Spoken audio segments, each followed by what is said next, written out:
तो देखिए पहला प्रश्न, और ये बहुत इंपॉर्टेंट प्रश्न है कि अभी वर्ल्ड कोरियोग्राफी अवार्ड 2020 जीतने वाले पहले भारतीय कौन बन गए? तो आंसर होगा सुरेश मुकुंद बन गए। और इस अवार्ड को कोरियो अवार्ड भी कहते हैं। और इसी के साथ ये सुरेश मुकुंद ये अवार्ड जीतने वाले पहले भारतीय बन गए हैं। और उन्होंने हिट अमेरिकी टीवी रियलिटी शो है वर्ल्ड ऑफ डांस, उसमें अपने काम के लिए टीवी रियलिटी शो प्रतियोगिता श्रेणी में ये पुरस्कार जीता है। ये जो सुरेश मुकुंद हैं ये भारतीय डांस क्रू द किंग के निर्देशक और कोरियोग्राफर हैं, जिन्होंने वर्ल्ड ऑफ डांस का 2019 सीजन जीता था। और याद रखना ये जो वर्ल्ड कोरियोग्राफर अवार्ड है इसको ऑस्कर ऑफ डांस के रूप में भी जाना जाता है। और अगर आपसे एग्जाम में पूछा जाए ग्रीन ऑस्कर किसको कहते हैं, तो व्हीटली अवार्ड को कहते हैं। तो अभी व्हीटली अवार्ड 2021 जीता था किसने? नुक्लू फॉर्म ने। अमूर फॉल्कन के संरक्षण के लिए ये नागालैंड से हैं और पहले भारतीय बने थे ये व्हीटली अवार्ड जीतने वाले। व्हीटली अवार्ड जिसे ग्रीन ऑस्कर कहते हैं। बाकी शकुंतला थिल्स्टेड विश्व खाद्य पुरस्कार 2021 जीता इन्होंने। और doctor Tahera Qutbuddin Arab world Nobel पुरस्कार जीतने वाली पहले भारतीय बनी थी ये। देखो 2 नाम मैं आपको और बताऊंगा, बढ़ते आगे।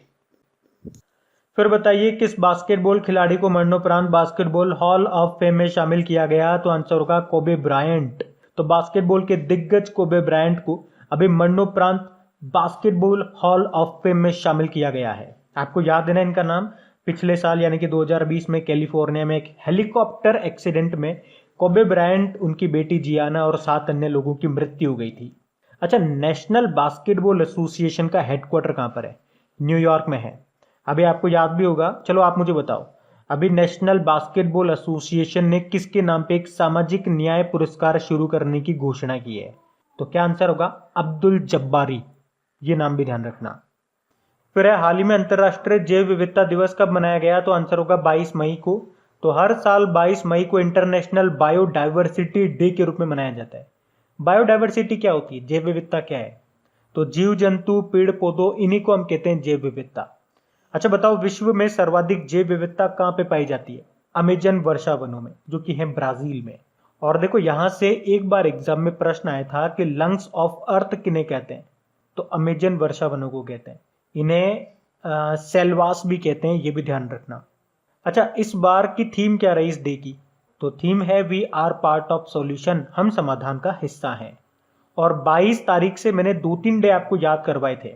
देखो 22 मार्च को वर्ल्ड वाटर डे होता है, मार्च के बाद आता है अप्रैल, तो 22 अप्रैल को वर्ल्ड अर्थ डे हो गया, और अप्रैल के बाद आता है मई, तो 22 मई को बायोडाइवर्सिटी डे हो गया। तो ये आप याद रख लो ऐसे। और अगर आप लोग हमारे करंट अफेयर्स का रिवीजन वाला वीडियो देखते होंगे, जहां पे हम पुराने महीने के करंट अफेयर्स का रिवीजन करा करते थे, एक दिन पहले जो हमने करंट अफेयर्स पढ़े उनका भी रिवीजन करते थे। और जो भी आप करंट अफेयर्स पढ़ते हो, जो भी करंट अफेयर्स चल रहे हैं, उनसे जो भी स्टैटिक क्वेश्चंस बन सकते हैं वो डेली 10 क्वेश्चन मैं आप लोगों के लिए लेकर के आता था। उसके साथ डेली के डेली 10 इंपॉर्टेंट डेज भी हम रिवाइज करते थे, और वहां पे ये पॉइंट मैंने आपको बताया कई बार। तो अगर आप वो वीडियो ईमानदारी से देखते होंगे रेगुलरिटी के साथ, तो मैं आपसे प्रॉमिस कर सकता हूं काफी चीजें आपको रट चुकी होंगी, क्योंकि उस रिवीजन वीडियो का मकसद ही ये था कि चीजों को रिवाइज करना। और रिवीजन मतलब क्या होता है? एक ही चीज को बार बार रिपीट करना। तो उसमें कई बार हम क्वेश्चंस को रिपीट पर रिपीट करते थे, लेकिन उसका फायदा आपको तभी मिलेगा अगर आप वहां पे रेगुलरिटी रखो, ईमानदारी रखो। तो मेरे अकेले मेहनत करने से कुछ नहीं होता, आपको भी सपोर्ट करना पड़ेगा, साथ देना पड़ेगा। चलिए अभी बढ़ते हैं आगे। अच्छा बताइए, अंतरराष्ट्रीय हॉकी महासंघ ने अभी किस देश की हॉकी टीम को एटिनी ग्लिचिट्स पुरस्कार से सम्मानित किया? तो आंसर होगा भारत। तो अभी इंटरनेशनल हॉकी फेडरेशन ने हॉकी इंडिया को इस पुरस्कार से सम्मानित किया है, और इस पुरस्कार का नाम है एटिनी ग्लिचिट्स। तो हॉकी की प्रगति और विकास में शानदार योगदान के लिए मान्यता देते हुए हॉकी इंडिया को ये एटिनी ग्लिचिट्स पुरस्कार का विजेता घोषित किया है। और हॉकी इंडिया के अलावा मैं आपको बता दूं, अभी उज्बेकिस्तान हॉकी फेडरेशन को पाब्लो नेग्रे पुरस्कार मिला, और पोलिश हॉकी फेडरेशन को थियो इकेमा पुरस्कार मिला। तो याद रखना, अगर एग्जाम में आपसे पूछा जाए एटिनी ग्लिचिट्स अवार्ड किस क्षेत्र से संबंधित है, तो हॉकी से है। कौन देता है? International hockey federation. अच्छा, हमारे हॉकी इंडिया के अध्यक्ष कौन है? ज्ञानेंद्रो निगोंग बाम है, ये मणिपुर से हैं। जबकि इंटरनेशनल हॉकी फेडरेशन का हेडक्वार्टर मिलेगा आपको लॉजेन स्विट्जरलैंड में और इसके सीईओ हैं थियरी वेल। उसके अलावा आप जानते हो 2023 में मेंस हॉकी वर्ल्ड कप होगा भारत में, भारत के उड़ीसा में होगा, और उड़ीसा में भी 2 जगह पे होगा, भुवनेश्वर और राउरकेला में। और राउरकेला में आप जानते हो भारत का सबसे बड़ा हॉकी स्टेडियम बन रहा है जिसका नाम बिरसा मुंडा के नाम पे रखा गया है। और 2018 में जो मेंस हॉकी वर्ल्ड कप हुआ था वो भी भारत में हुआ था, भारत के उड़ीसा में, जिसे किसने जीता था? बेल्जियम ने जीता था। अच्छा, बेल्जियम की कैपिटल क्या है? ब्रुसेल है, ब्रुसेल। और ब्रुसेल में ही आपको हेडक्वार्टर मिलेगा यूरोपियन यूनियन का और नाटो का। चलिए एक प्रश्न मुझे आप बता दो, 2020 में किस हॉकी प्लेयर को राजीव गांधी खेल रत्न पुरस्कार मिला था? तो मैं बता देता हूं, याद रखना, रानी रामपाल आंसर होगा। याद रखना, ये सारे इंपॉर्टेंट क्वेश्चन मैं आपको बताते जा रहा हूं, ध्यान से सुनते जाना। और गाइज, अगर सेशन अच्छा लग रहा है, मेरी मेहनत अच्छी लग रही है, तो प्लीज इसे शेयर जरूर करना अपने दोस्तों में। जो भी आपका स्टडी ग्रुप हो गया, जो भी आपके मित्र मंडली हो गई, वहां पे इस वीडियो के लिंक को एक बार शेयर जरूर कर देना। और अपने दोस्तों को एक बार बोलना जरूर कि एक बार चैनल को विजिट जरूर करें, वीडियो को जरूर देखें, और लाइक करना मत भूलना। अगर अभी तक आपने सेशन को लाइक नहीं किया तो इसे लाइक जरूर करना। हम बढ़ते हैं आगे। फिर है, हाल ही में किसने टेम्पल्टन पुरस्कार 2021 जीता? तो आंसर होगा जैन गुडॉल ने। तो वर्ष 2021 का ये प्रतिष्ठित टेम्पल्टन पुरस्कार ये दिया गया संरक्षणवादी जैन गुडॉल को। ये जो टेम्पल्टन पुरस्कार है दुनिया का सबसे बड़ा व्यक्तिगत पुरस्कारों में से एक है, और ये महान लोगों को जैसे कि मदर टेरेसा, दलाई लामा जैसे व्यक्तियों को भी मिल चुका है, और अब मिला है जैन गुडॉल को। बाकी डगलस स्टुअर्ट 2020 का बुकर पुरस्कार मिला था इन्हें अपने उपन्यास शुगी बैन के लिए। मारिके लुकास रिजने वर्ल्ड, नाम तो सुना ही होगा, ये नीदरलैंड से हैं, और इन्होंने इंटरनेशनल बुकर पुरस्कार जीता था अपने उपन्यास द डिस्कम्फर्ट ऑफ इवनिंग के लिए। और ये जो डगलस स्टुअर्ट हैं ये कहाँ से हैं? ये स्कॉटलैंड से हैं। बाकी मारिया रेसा ये फिलीपींस की जर्नलिस्ट हैं। अभी इन्होंने यूनेस्को गुइलर्मो कैनो विश्व प्रेस स्वतंत्रता पुरस्कार जीता था। तो ये भी इंपॉर्टेंट नाम है सारे, ध्यान रखना। फिर बताइए, अभी हाल ही में विश्व कछुआ दिवस, वर्ल्ड टर्टल डे कब मनाया गया? तो आंसर होगा 23 मई को। तो विश्व कछुआ दिवस ये एक वार्षिक कार्यक्रम है जो कि 2003 से 23 मई को मनाया जा रहा है, और इसे मनाने का उद्देश्य है लोगों को कछुओं और कछुओं के आवासों की रक्षा के बारे में शिक्षित करना। वर्ल्ड टर्टल डे, इसकी थीम है टर्टल रॉक। फिर बताइए, अभी हाल ही में इजराइल ने सौम्या संतोष को मानद नागरिकता देने का फैसला किया। इनका संबंध किस राज्य से है? तो केरल से हैं ये। एक्चुअली में अभी इजराइल और हमास के बीच में जो संघर्ष चल रहा था, दोनों एक दूसरे के ऊपर मिसाइलें छोड़ रहे थे। तो ये जो सौम्या संतोष है ये इजराइल में एक बिल्डिंग में रहती थी जिस पर हमास की मिसाइल गिरी और इनका निधन हो गया। वैसे मैंने आपको बताया था इजिप्ट की मध्यस्थता से इनके बीच का जो संघर्ष है वो तो समाप्त हो गया है। उसके बाद इजराइल ने कहा कि ये जो सौम्या संतोष है ये फरिश्तों की तरह काम करते थे, इसलिए इनके बलिदान को याद रखा जाएगा और इन्हें मानद नागरिकता देगा इजराइल। तो एक्चुअल में जब भी कोई विदेशी इजराइल में अविश्वसनीय काम करता है तो उसे मिलती है मानद नागरिकता की उपाधि, जो अभी दी गई है सौम्या संतोष को। तो ये नाम इंपॉर्टेंट रहेगा। कहाँ से है ये? केरल के इडुक्की से है, मतलब इनके पति और इनके जो बच्चे हैं वो केरल में रहते हैं, ये वहाँ पे काम करती थी। इजराइल की कैपिटल क्या है? जेरूसलम है, और यहीं पे आपको मिलेगा अल अक्सा मस्जिद, जो भी काफी न्यूज में थी, याद रखना। अल अक्सा मस्जिद कहाँ पर है? जेरूसलम, इजराइल में। बेंजामिन नेतन्याहू यहाँ के प्रधानमंत्री हैं, और इजरायली न्यू शेकेल यहाँ की करेंसी है। फिर बताइए, हाल ही में किसे इंडिया बायोडाइवर्सिटी अवार्ड 2021 से सम्मानित किया गया? तो आंसर होगा शाजी एनएम को। तो इंडिया बायोडाइवर्सिटी अवार्ड 2021 ये दिया गया शाजी एनएम को। ये केरल से है, और इन्हीं को केरल में ट्यूबर मैन कहा जाता है, और ये अपने खेत में 200 से ज़्यादा प्रकार के फसलों का संरक्षण कर रहे हैं, जिसमें हल्दी की 40 किस्में हैं, अदरक की 30 किस्में हैं। मतलब बड़ी मात्रा में विविधता का संरक्षण इनके द्वारा किया जा रहा है। मतलब आप कह सकते हो कि पालतू प्रजातियों के संरक्षण की व्यक्तिगत श्रेणी में भारत जैव विविधता पुरस्कार 2021 से सम्मानित किया गया इन्हें। शाजी एनएम इनका नाम है। अब देखो, बायोडाइवर्सिटी की बात है तो आपको पता है मैं आपसे क्या पूछूंगा।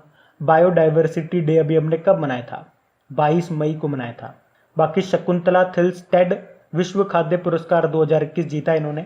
Doctor Tahera Qutbuddin Arab world Nobel पुरस्कार जीतने वाली पहली भारतीय बनी। और सुष्मिता लेंका पेंगोलिन के संरक्षण के लिए एशिया पर्यावरण परिवर्तन पुरस्कार मिला इन्हें, यानी कि एशिया एनवायरनमेंट एनफोर्समेंट अवार्ड। तो ये सारे नाम इंपॉर्टेंट हैं, याद रखना।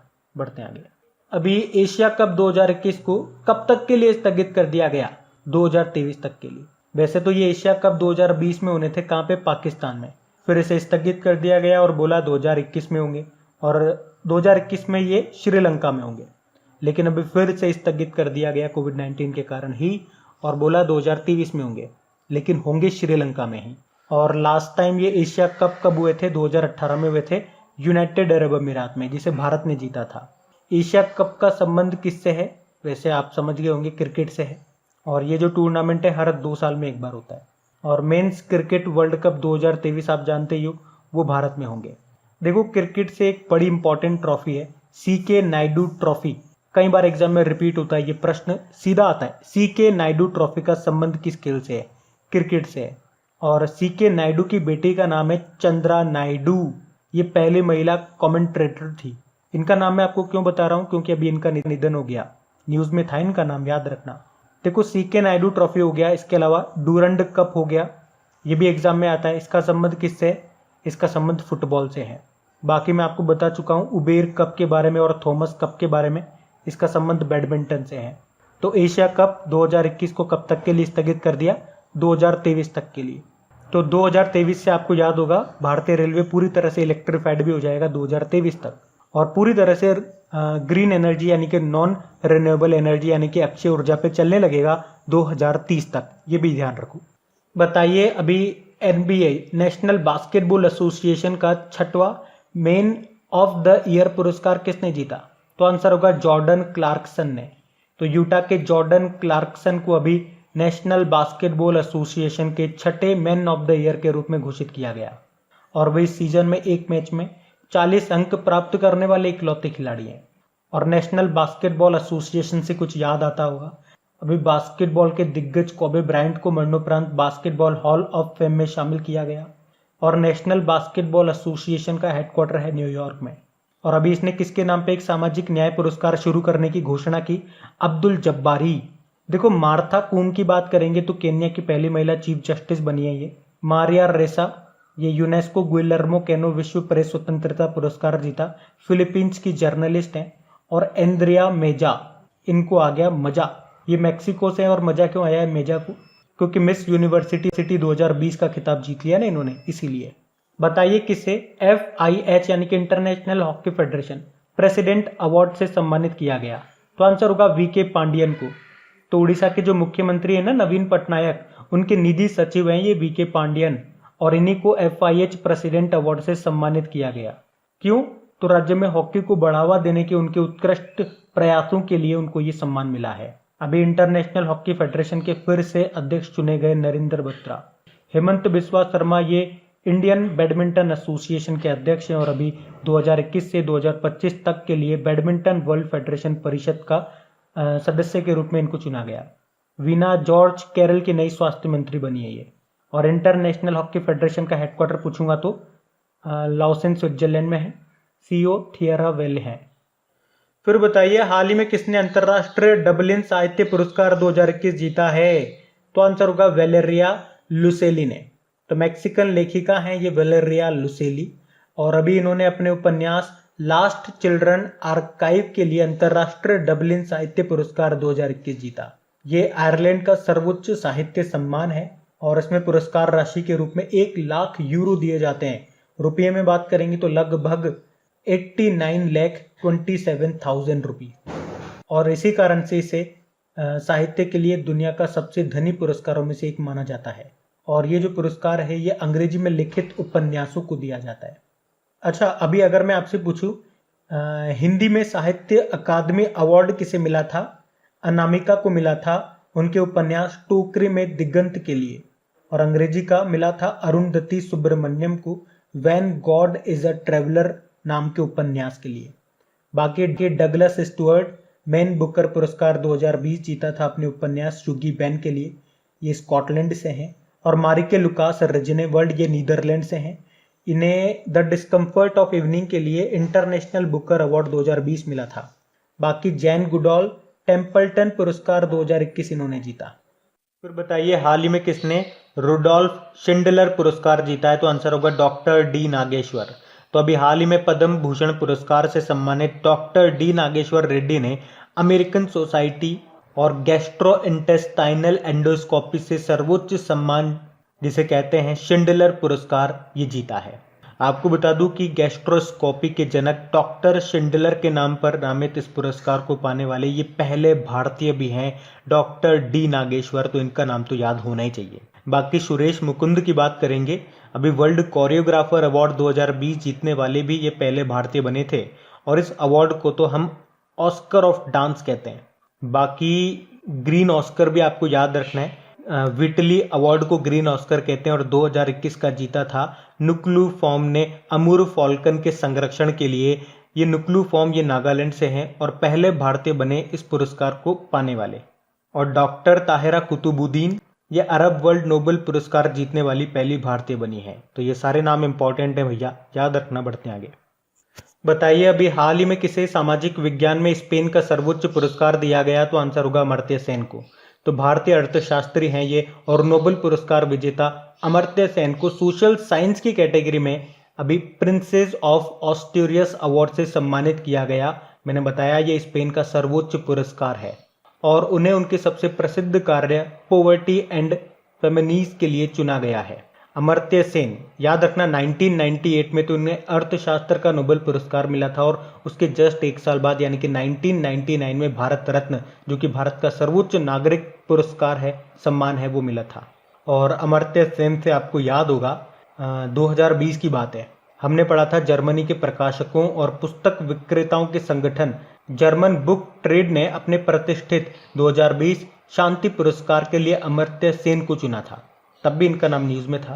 बाकी रुमाना सिन्हा सहगल नेल्सन मंडेला मानवतावादी पुरस्कार 2021 जीता इन्होंने।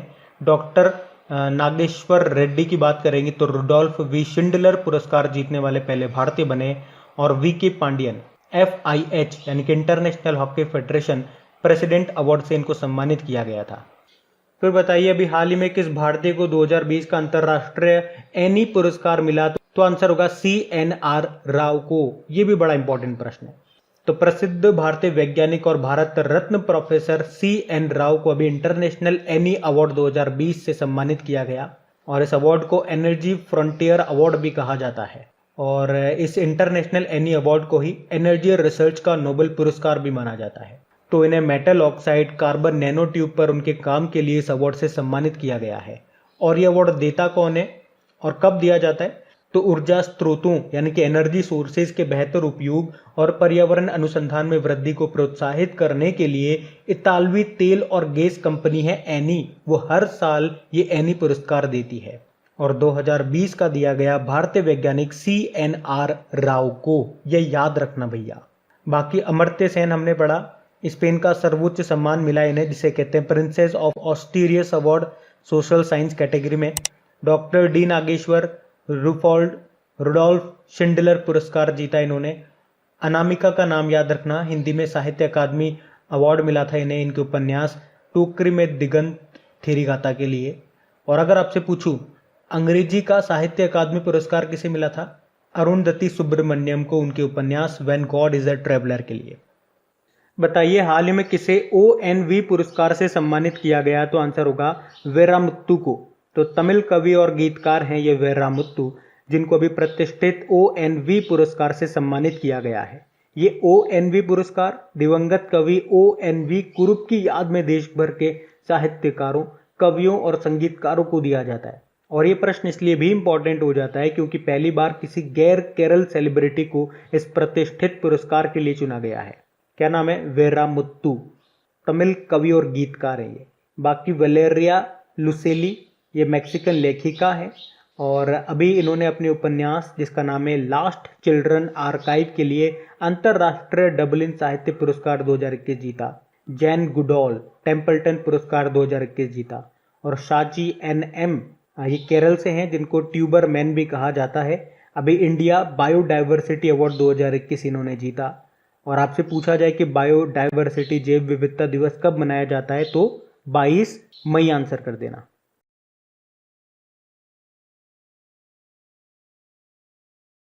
फिर बताइए वित्त वर्ष 2020-21 के दौरान भारत में प्रत्यक्ष विदेशी निवेश एफडीआई करने वाले देशों के मामले में टॉप पे कौन सा देश रहा? तो आंसर होगा सिंगापुर।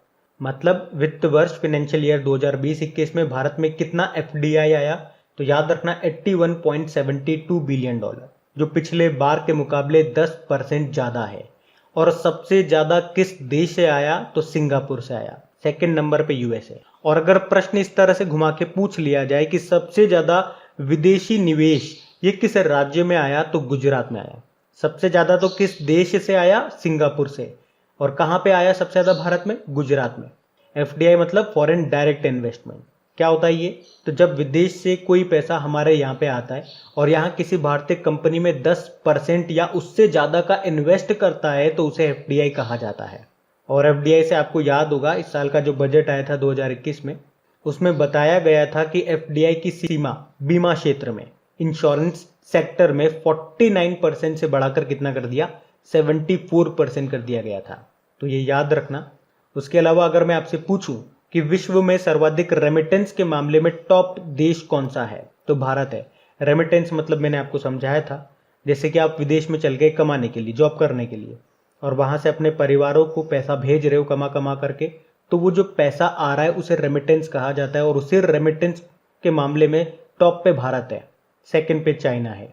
और इस रिपोर्ट को जारी करता है वर्ल्ड बैंक। ये भी ध्यान रखना। और हाँ गाइज, आगे बढ़ने से पहले बता दूं, देखिए अगर सेशन अच्छा लग रहा है, मेरी मेहनत अच्छी लग रही है, तो प्लीज वीडियो को लाइक जरूर करना है। चलिए एक काम करते हैं, आज के इस वीडियो का हम लोग टारगेट रखते हैं लाइक का। 5000 लाइक का हम टारगेट रखते हैं। क्या आपको लगता है इस वीडियो में जो क्वेश्चन हमने सेलेक्ट किए हैं, जो मेहनत इस वीडियो में की गई है, क्या उसे 5000 लाइक्स मिलने चाहिए? या आप लोग तय करेंगे। और हाँ, अगर सेशन अच्छा लगता है तो इसे शेयर जरूर करना है। शेयर करोगे तभी तो लोग लाइक करेंगे, शेयर नहीं करोगे तो कैसे मजा आएगा? तो अपने एक स्टडी ग्रुप में इसको शेयर जरूर करना है। और हाँ, अगर इस वीडियो को आप पहली बार देख रहे हैं तो आपके क्रिक एग्जाम चैनल को आप सब्सक्राइब कर लीजिए। और सब्सक्राइब करने के बाद में पास में जो बेल आइकन आएगा उसको जरूर प्रेस कीजिएगा, ताकि इस तरह के इंपॉर्टेंट वीडियोस आपको सबसे पहले मिल सके। चलो अब बढ़ते हैं आगे। फिर बताइए 2020-21 में आयुष्मान भारत कार्यक्रम के तहत स्वास्थ्य और कल्याण केंद्र स्थापित करने में किस राज्य को पहला स्थान मिला? तो आंसर होगा कर्नाटक। तो 2020-21 में आयुष्मान भारत कार्यक्रम के तहत स्वास्थ्य और कल्याण केंद्र यानी कि हेल्थ एंड वेलनेस सेंटर स्थापित करने में कर्नाटक को पहला स्थान मिला है। एक्चुअली में केंद्र ने जहां 2263 केंद्र स्थापित करने का लक्ष्य रखा, वहीं राज्य ने ग्रामीण क्षेत्रों में प्राथमिक स्वास्थ्य देखभाल प्रदान करने के लिए अभी 31 मार्च तक की बात कर रहे हैं, 3300 केंद्रों को अपग्रेड किया है। देखो, कर्नाटक की कैपिटल बेंगलुरु है, मुख्यमंत्री हैं बीएस येदियुरप्पा और गवर्नर है वाजुभाई वाला। देखो, आयुष्मान भारत योजना की यहाँ पे बात हुई ना, जिसे आप प्रधानमंत्री जन आरोग्य योजना भी कहते हो, तो इसमें सालाना 5 लाख रुपए का स्वास्थ्य बीमा दिया जाता है। और ये देश के गरीब लोगों के लिए हेल्थ इंश्योरेंस स्कीम है और ये दुनिया की सबसे बड़ी स्वास्थ्य बीमा योजना है। और इसे कब शुरू किया गया था? 23 सितंबर 2018 को। फिर बताइए, हाल ही में जारी स्मार्ट सिटी मिशन रैंकिंग में देश का कौन सा राज्य टॉप पे रहा? तो आंसर होगा झारखंड। तो इस स्मार्ट सिटी मिशन रैंकिंग को किसने जारी किया, पहले तो ये पता हो। केंद्रीय आवास व शहरी कार्य मंत्रालय यानी कि ministry of housing and urban affairs, और इसके मंत्री कौन है? हरदीप सिंह पुरी है। और ये जो स्मार्ट सिटी मिशन है इसको लॉन्च किया था 25 जून 2015 में। और इसकी रैंकिंग बताती क्या है कि स्मार्ट सिटी बनाने के लिए किसने कितना काम किया। तो इसमें टॉप पे रहा झारखंड और सेकंड पे राजस्थान रहा है। तो ये तो राज्यों की रैंकिंग हो गई है। अगर शहरों की रैंकिंग पूछेंगे तो पहले नंबर पे भोपाल रहा है स्मार्ट सिटी मिशन को इंप्लीमेंट करने के मामले में, और राज्यों में झारखंड टॉप पे रहा है। अच्छा, एक बार एग्जाम में ये प्रश्न पूछा गया था कि भारत का पहला स्मार्ट शहर कौन सा है? तो उड़ीसा की कैपिटल भुवनेश्वर। और 100वां स्मार्ट शहर कौन सा है? तो शिलोंग है। फिर बताइए, हाल ही में जारी एक रिपोर्ट के अनुसार स्वास्थ्य बुनियादी ढांचे से जुड़े मानदंडों के लिहाज से भारत का कौन सा शहर टॉप पे रहा? तो आंसर होगा पुणे। तो अभी online real estate portal housing.com की रिपोर्ट आई और उसके अनुसार पुणे जो है ये भारत का सबसे अच्छा शहर है अगर हम बात करें हेल्थ इंफ्रास्ट्रक्चर की। पुणे में हर 1000 लोगों पे 3.5 बेड हैं हॉस्पिटल्स में, जो भारत में सबसे ज्यादा है। और दूसरे नंबर पे गुजरात का अहमदाबाद है, जहां हर 1000 लोगों पे 3.2 बेड है। और इस रिपोर्ट में जो दिल्ली एनसीआर है वो सबसे नीचे है, यानी कि वहाँ की स्वास्थ्य प्रणाली सबसे खराब है। और वहाँ पे हेल्थ इंफ्रास्ट्रक्चर खराब होने का एक कारण यह भी है कि यहाँ पे पॉल्यूशन बहुत ज़्यादा है। तो वैसे तो ये प्राइवेट वेबसाइट की रिपोर्ट है, लेकिन अगर हम सरकारी रिपोर्ट को भी देख लें, जैसे कि नीति आयोग का जो हेल्थ केयर इंडेक्स था, उसके अनुसार भारत में सबसे अच्छा हेल्थ केयर किसका है? केरल का। और सबसे खराब उत्तर प्रदेश का है। फिर बताइए, अभी हाल ही में फोर्ब्स के द्वारा जारी 2021 की सबसे अमीर एथलीटों की सूची में टॉपर कौन है? तो आंसर होगा कोनोर मैकग्रेगर।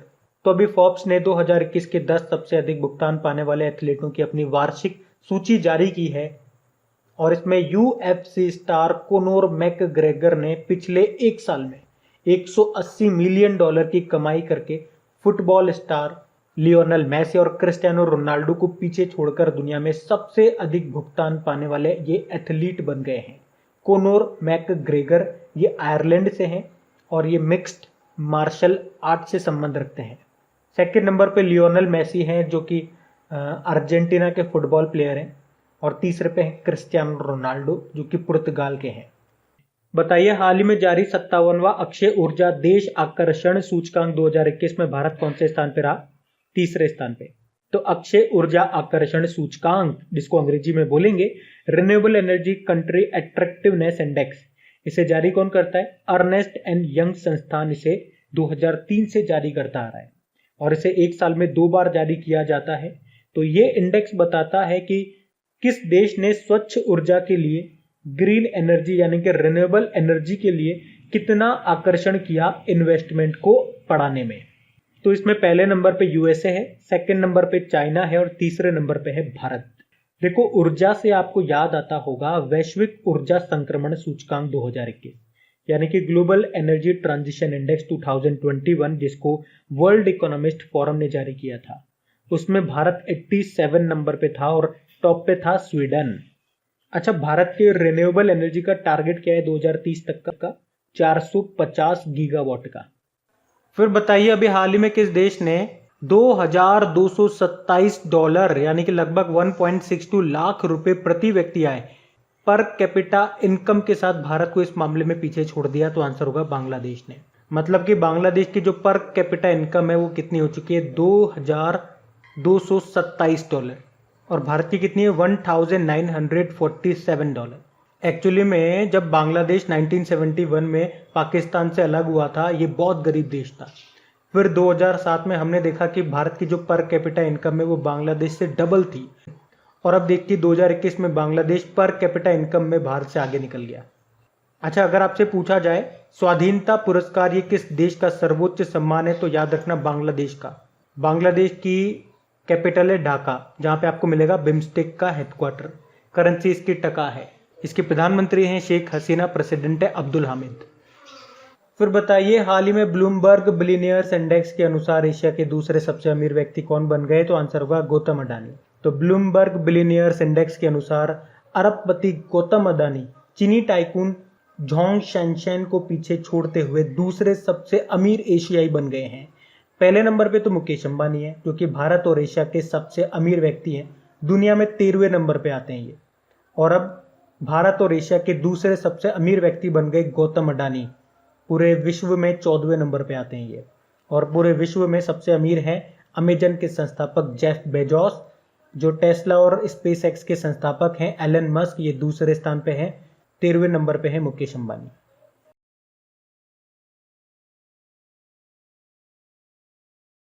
फिर बताइए, अभी हाल ही में केन्या की पहली महिला मुख्य न्यायाधीश चीफ जस्टिस कौन बनी है? तो आंसर होगा मार्था कूम। तो मार्था करम्बू कूम इनका पूरा नाम है, और ये भी केन्या की पहली महिला चीफ जस्टिस बन गई हैं। अच्छा, ये बड़ा इंपॉर्टेंट नाम है। एनगोजी ओकोंजू इवेला वर्ल्ड ट्रेड ऑर्गेनाइजेशन की पहली महिला डायरेक्टर जनरल ये बनी थी, और पहली महिला होने के साथ साथ ये पहली अफ्रीकन भी हैं इस पद पर आने वाली। ये नाइजीरिया से हैं। और वैसे वर्ल्ड ट्रेड ऑर्गेनाइजेशन का हेडक्वार्टर कहाँ पर है? जेनेवा, स्विट्जरलैंड में है। बाकी सामिया सुलूहू हसन तंजानिया की पहली महिला प्रेसिडेंट बनी, और वोजुसो उस्मानी ये कोसोवो देश की दूसरी महिला प्रेसिडेंट बनी है। देखो, केन्या की बात करेंगे, इसकी कैपिटल नैरोबी है। यहीं पे आपको मिलेगा यूनाइटेड नेशन एनवायरनमेंट प्रोग्राम का हेडक्वार्टर। अच्छा, यूनाइटेड नेशन एनवायरनमेंट प्रोग्राम की स्थापना कब होती है? 5 जून 1972 में। और यही कारण है कि हम हर साल 5 जून को वर्ल्ड एनवायरनमेंट डे के रूप में मनाते हैं। और केन्या की करेंसी केन्याई शिलिंग है और प्रेसिडेंट है उरुहु केन्याटा। अच्छा, इस प्रश्न से लिंक करके आपको कुछ प्रश्न मैं बताता हूं। पहले तो आप मुझे बताओ, जैसे हमने पढ़ा केन्या की पहली महिला चीफ जस्टिस बनी है मार्था कुम, तो एक प्रश्न आपके माइंड में आना चाहिए। अगर आपसे एग्जाम में पूछ ले, मान लो कि भारत में सुप्रीम कोर्ट में कितनी महिला मुख्य न्यायाधीश रह चुकी है, तो बताओ कितनी रह चुकी है? तो देखो आंसर होगा एक भी नहीं है अभी तक। हाँ, पर अगर आपसे पूछा जाता है कि सुप्रीम कोर्ट की पहली महिला न्यायाधीश जज कौन रही थी? फातिमा बीवी थी। जज थी वो, चीफ जस्टिस नहीं थी, ध्यान से सुनना। उसी तरह से अगर पूछा जाए हाई कोर्ट की पहली महिला न्यायाधीश कौन रही थी, तो ये थी अन्ना चांडी, ये केरल हाई कोर्ट में थी। और अगर आपसे पूछ ले हाई कोर्ट में पहली महिला मुख्य न्यायाधीश चीफ जस्टिस कौन रही थी, तो ये रही थी लीला सेठ, हिमाचल प्रदेश हाई कोर्ट में रही थी ये। तो ये आपको ध्यान रखना है। अच्छा चलो, आप कमेंट बॉक्स में टाइप करके बताओ अभी तेलंगाना हाई कोर्ट की जो पहली महिला चीफ जस्टिस है उनका नाम क्या है, बताओ। बताइए अभी बेलारूस में किसे भारतीय राजदूत इंडियन एम्बेसडर बनाया गया, तो आंसर होगा आलोक रंजन झा को। बेलारूस ये एक यूरोपीय महाद्वीप का देश है जिसकी कैपिटल होती है मिन्स्क, करेंसी है बेलारूसी रूबल और प्रेसिडेंट है अलेक्जेंडर लुकाशेंको। अभी सुरेश मुकुंद, आपको याद है, वर्ल्ड कोरियोग्राफी अवार्ड 2021 जीतने वाले पहले भारतीय बने ये। और इस अवार्ड को, कौन से अवार्ड को? वर्ल्ड कोरियोग्राफी अवार्ड को ऑस्कर ऑफ डांस भी कहा जाता है। अर्जन भुल्लर मिक्स्ड मार्शल आर्ट खिताब जीतने वाले भारतीय मूल के पहले फाइटर बने। वैसे कनाडा की तरफ से खेलते हैं ये। मतलब ऐसा है कि कोई भी भारतीय मूल का व्यक्ति अच्छा काम करता है तो हम उसे अपना बना लेते हैं। तो भारतीय मूल के पहले फाइटर बने हैं ये और रिप्रेजेंट करते हैं ये कनाडा को। और एस बालचंद्रन की बात करेंगे, सूरीनाम में भारतीय राजदूत बने ये। फिर बताइए हाल ही में अंतरराष्ट्रीय हॉकी महासंघ के अध्यक्ष के रूप में अभी किसे फिर से चुना गया, तो आंसर होगा नरेंद्र बित्रा। आप समझ गए होंगे फिर से चुना गया मतलब अभी इंटरनेशनल हॉकी फेडरेशन के अध्यक्ष यही है नरेंद्र बत्रा, लेकिन अभी फिर से इन्हें दूसरे कार्यकाल के लिए भी चुन लिया गया है। नरेंद्र बत्रा ये इंडियन ओलंपिक एसोसिएशन के अध्यक्ष भी हैं और इंटरनेशनल ओलंपिक कमेटी के सदस्य भी हैं। तो अब ये इंटरनेशनल हॉकी फेडरेशन के अध्यक्ष 2024 तक बने रहेंगे। याद रखना ये एकमात्र एशियाई हैं इस पद पर रहने वाले। और इंटरनेशनल हॉकी फेडरेशन का हेडक्वार्टर कहाँ पर है? लॉजेन, स्विट्जरलैंड में। इसके सीईओ हैं थियरी वेल। और हमने पढ़ा था हॉकी इंडिया को प्रतिष्ठित एटिनी ग्लिचिड्स पुरस्कार के लिए भी चुना था इंटरनेशनल हॉकी फेडरेशन ने। बाकी पीआर श्रीजेश ये भारतीय हॉकी टीम के गोलकीपर है।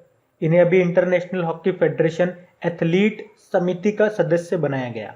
अरुण कुमार सिंह ये भारत पेट्रोलियम कॉरपोरेशन लिमिटेड की सीएमडी बने। और कृति करंत वाइल्ड इनोवेटर अवार्ड जीतने वाली पहली भारतीय महिला बनी है।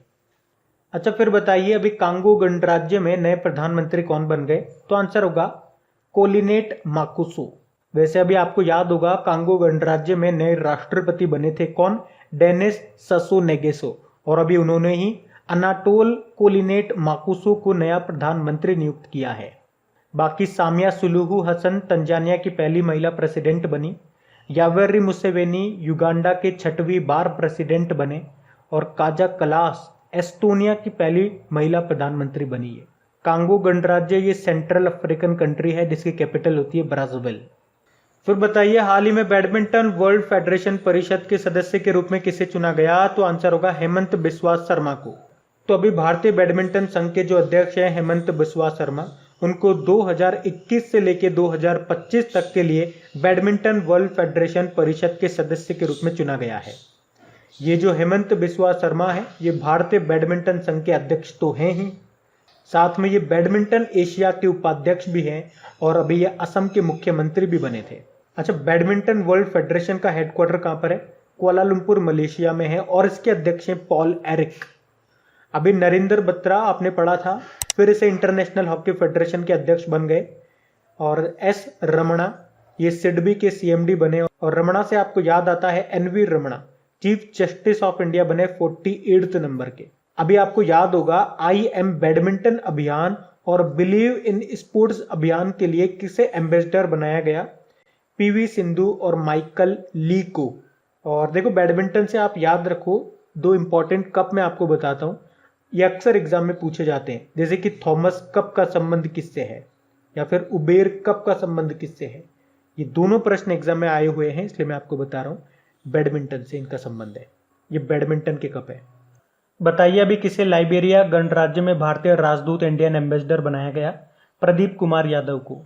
लाइबेरिया ये एक पश्चिमी अफ्रीकी देश है जिसकी कैपिटल है मोनरोविया। करेंसी है लाइबेरियन डॉलर। प्रेसिडेंट है जॉर्ज वे।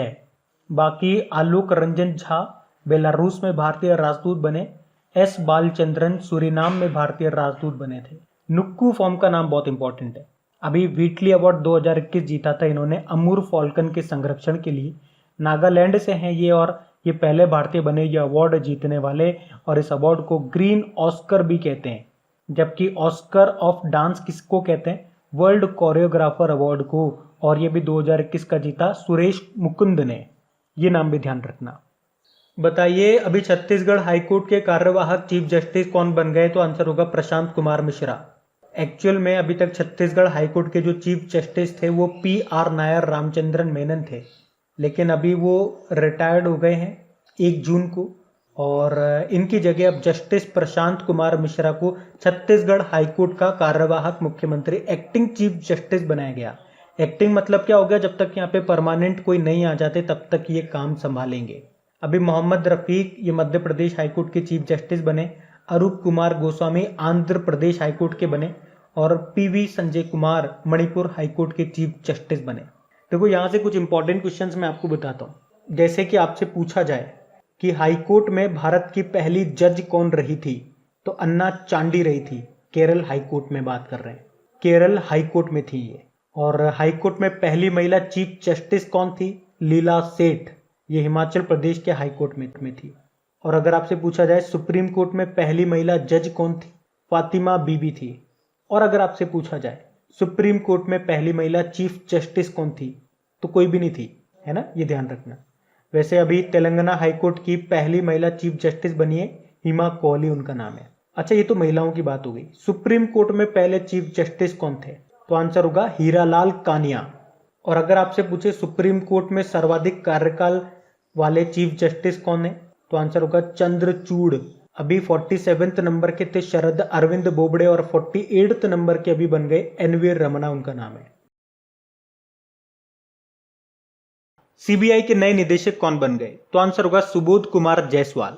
और सुबोध कुमार जायसवाल का नाम आपने पहले जरूर सुन रखा होगा क्योंकि ये हमारे CISF के प्रमुख हैं, और उससे पहले ये मुंबई पुलिस कमिश्नर थे, और अब ये CBI के नए निदेशक बन गए हैं। बाकी सुनीत शर्मा अभी रेलवे बोर्ड के चेयरमैन और CEO बने।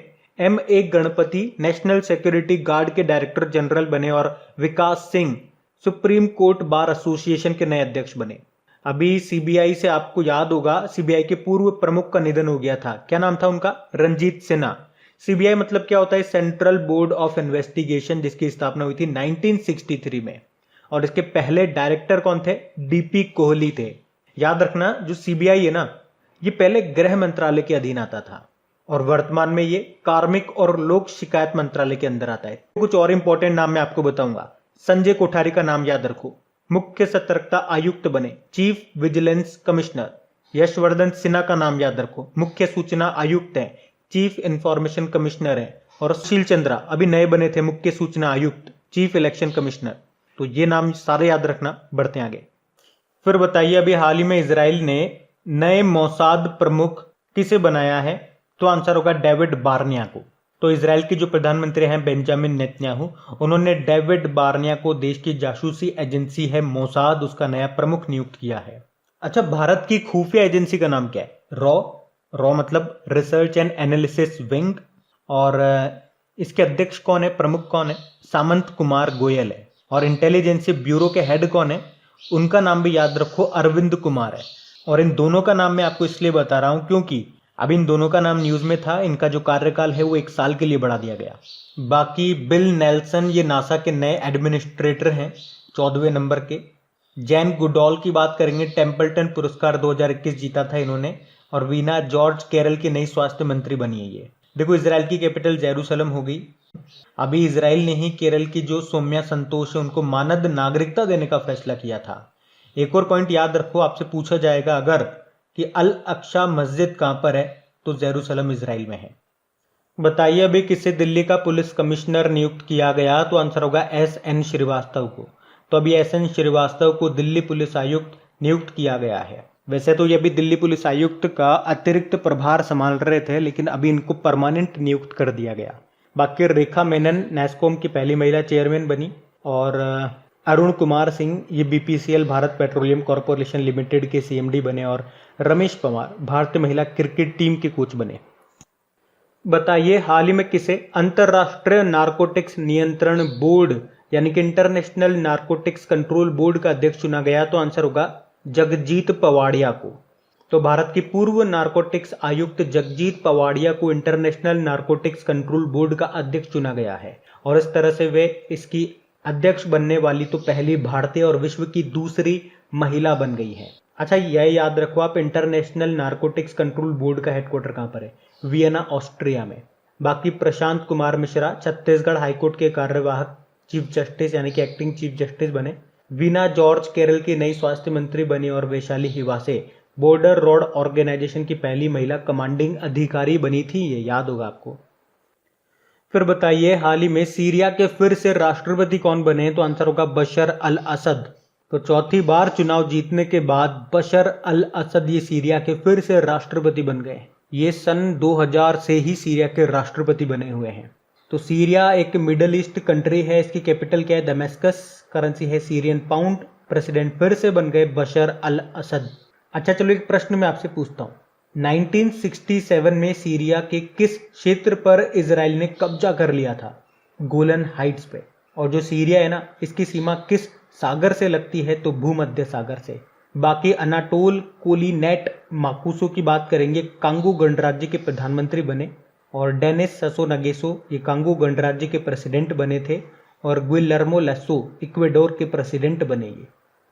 फिर बताइए हाल ही में दुनिया के सबसे बड़े कला संग्रहालय जिसे कहते हैं लिव्र संग्रहालय, लिव्र म्यूजियम, उसकी पहली महिला अध्यक्ष कौन बनी है, तो आंसर होगा लॉरेंस डेस्कॉर्स। अच्छा यहाँ से एक सीधा साधा प्रश्न तो यही बन जाएगा कि ये दुनिया का जो सबसे बड़ा संग्रहालय है, वर्ल्ड लार्जेस्ट म्यूजियम जिसे आप बोल रहे हो, जिसका नाम है द लिव्र, ये कहाँ पर है, ये फ्रांस में है, और ये दुनिया का सबसे ज़्यादा देखा जाने वाला म्यूजियम भी है। और देखो मोनालिसा की पेंटिंग आपने देखी होगी, वो इसी म्यूजियम में रखी है।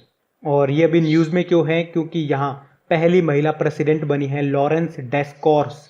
इस म्यूजियम की स्थापना हुई थी 1793 में, तो इसको अभी तक 228 साल हो चुके हैं, और 228 साल में पहली महिला प्रेसिडेंट हैं ये लॉरेंस डेस्कॉर्स। और ये म्यूजियम कहाँ पर है, फ्रांस में। फ्रांस की कैपिटल पेरिस है। पेरिस किस नदी के किनारे स्थित है, सीन नदी के किनारे। आपको याद है 2024 में जो ओलंपिक होंगे, जो कि समर ओलंपिक होंगे, ये पेरिस में ही होंगे। पेरिस में आपको यूनेस्को का हेडक्वार्टर भी मिल जाएगा, और फ्रांस के लियोन में आपको इंटरपोल का हेडक्वार्टर मिलेगा।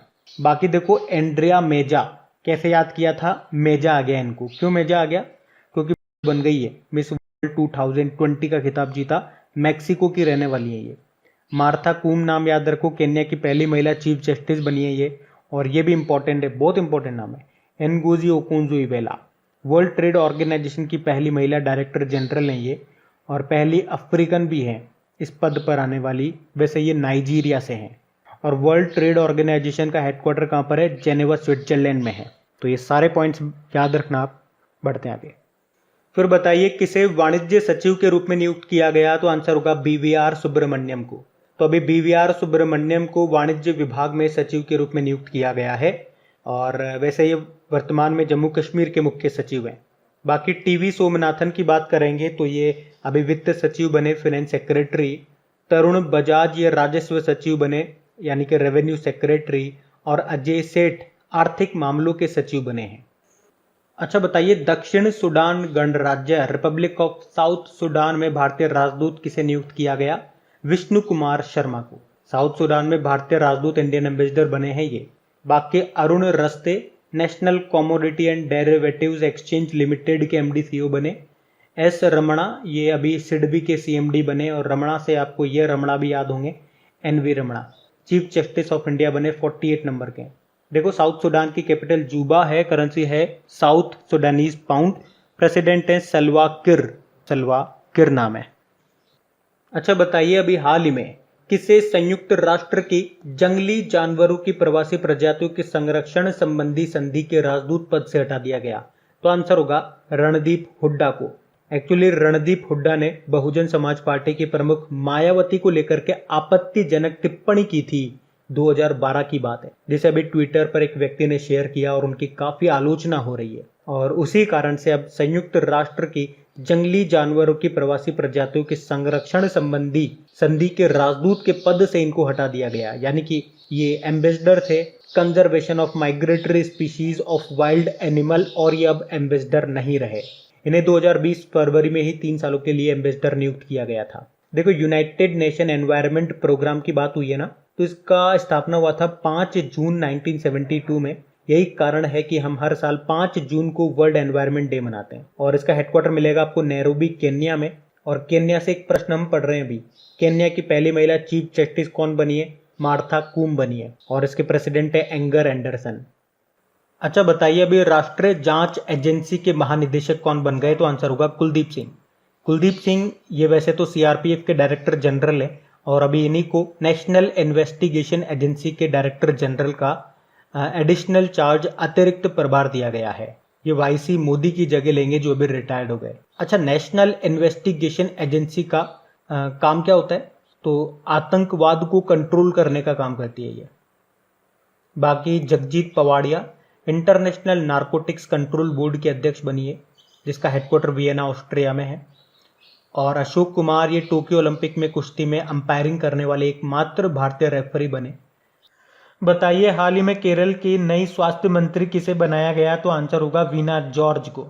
आप जानते हो, अभी तक केरल की जो स्वास्थ्य मंत्री थी उनका नाम था के शैलजा, लेकिन अब केरल की नई हेल्थ मिनिस्टर हो गई हैं कौन? ये पूर्व पत्रकार हैं वीना जॉर्ज, और ये वीना जॉर्ज महिला व बाल कल्याण विभाग भी संभालेंगी।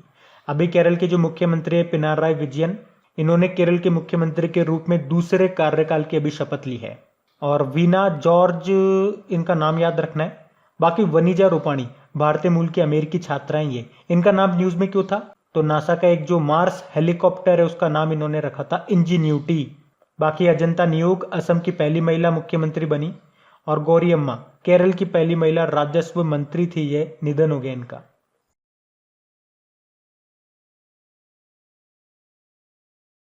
फिर बताइए, सच कहूं तो ये किसकी आत्मकथा है जिसे जून 2021 में लॉन्च किया जाएगा? ये नीना गुप्ता की है। बॉलीवुड एक्ट्रेस हैं ये नीना गुप्ता, और इनकी बायोग्राफी है सच कहूं तो। बाकी सुरेश रैना, इनकी ऑटोबायोग्राफी का नाम अभी न्यूज में था, क्या नाम है उसका? Believe what life and cricket taught me. Sonu Sood की ऑटोबायोग्राफी आई थी आई एम नो मसीहा नाम से। और पिछले साल हमारे जो पहले ग्रैंड मास्टर हैं और पहले राजीव गांधी खेल रत्न पुरस्कार से सम्मानित विश्वनाथ आनंद, इनकी ऑटोबायोग्राफी का नाम है माइंड मास्टर, ये भी याद रखना। फिर बताइए, अभी India and Asian geopolitics the past present नाम की बुक को किसने लिखा? तो आंसर होगा शिव शंकर मेनन ने।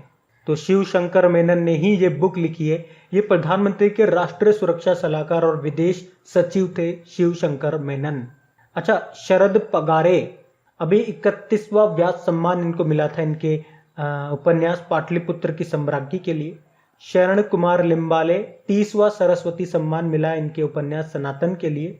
और अमिताभ घोष ने अभी कौन सी बुक लिखी है? लिविंग माउंटेन नाम की बुक को किसने लिखा? तो आंसर होगा अवतार सिंह भसीन ने। तो इस बुक में 1949 से लेकर 1962 में भारत चाइना युद्ध और उसके बाद की घटनाओं का विश्लेषण किया गया। किसने लिखा? अवतार सिंह भसीन ने। बाकी नीना गुप्ता, अभी इनकी ऑटोबायोग्राफी आई है जिसका नाम है सच कहूं तो। सुनीता द्विवेदी, बुद्धा इन गंधारा नाम की बुक लिखा। और Shakoor Rather, life in the clock tower valley नाम की बुक लिखा। फिर बताइए, 7 लेसन्स फ्रॉम एवरेस्ट नाम की बुक के लेखक कौन है? आदित्य गुप्ता। ये दिल्ली के एक बिजनेसमैन है और पर्वतारोही भी है, आदित्य गुप्ता। और इस बुक का पूरा नाम है 7 lessons from Everest expedition learning from life and business. और इस बुक में इन्होंने बताया कि जब 2019 में जब वो 50 साल के थे तो वो माउंट एवरेस्ट पर चढ़े थे, तो उनका अनुभव कैसा रहा वो सब इस बुक में बताया है। और उन्होंने साथ में ये भी कहा है कि इस बुक को बेचने से जो भी पैसे आएंगे वो कोविड-19 राहत के लिए वो डोनेट करेंगे एनजीओ को। 1 करोड़ रुपए जुटाने का लक्ष्य रखा है बेसिकली उन्होंने। बाकी अवतार सिंह भसीन नेहरू तिब्बत और चीन नाम की बुक को लिखा। और शिव शंकर मेनन की बात करेंगे तो India and Asian geopolitics the past present नाम की बुक को लिखा। और शरद पगारे 31वां व्यास सम्मान मिला इनके उपन्यास पाटलिपुत्र की सम्राज्ञी के लिए। एक शरण कुमार लिम्बाले का नाम भी याद रखो, 30वां सरस्वती सम्मान मिला था इनके उपन्यास सनातन के लिए। फिर बताइए द वेरी हंगरी कैटरपिलर नाम की बुक को किसने लिखा? एरिक कार्ले ने। तो बच्चों की लोकप्रिय किताब है ये द वेरी हंगरी कैटरपिलर, जिसके लेखक हैं एरिक कार्ले। लेकिन अभी इनका निधन हो गया 91 वर्ष की उम्र में। ये जो किताब है दुनिया में सबसे ज्यादा बिकने वाली किताबों में से एक है। पहली बार 1969 में इसे प्रकाशित किया गया था और अब तक 70 से ज्यादा भाषाओं में इसका अनुवाद किया जा चुका है। बाकी कल की कोचलिन ये एक्ट्रेस है, एलिफेंट इन द वॉर्म नाम की बुक को लिखा। बाकी Preet Mohan Singh Sikkim a history of intrigue and alliance नाम की बुक को लिखा। और Shakoor Rather life in the clock tower valley नाम की बुक को लिखा।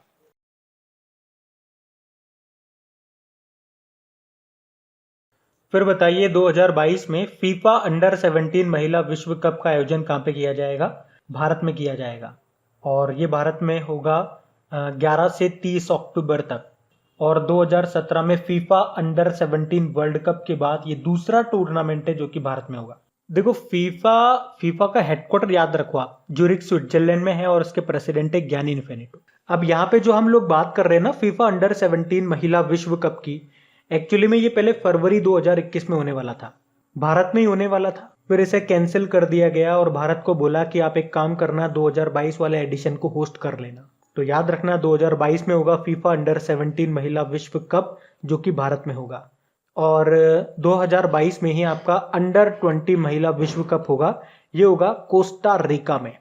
ये तो महिलाओं के विश्व कप की बात हो गई। अगर पुरुषों के विश्व कप की बात करेंगे तो अंडर 17 और अंडर 20 दोनों में, तो FIFA under 17 mains world cup ये पेरू में होगा।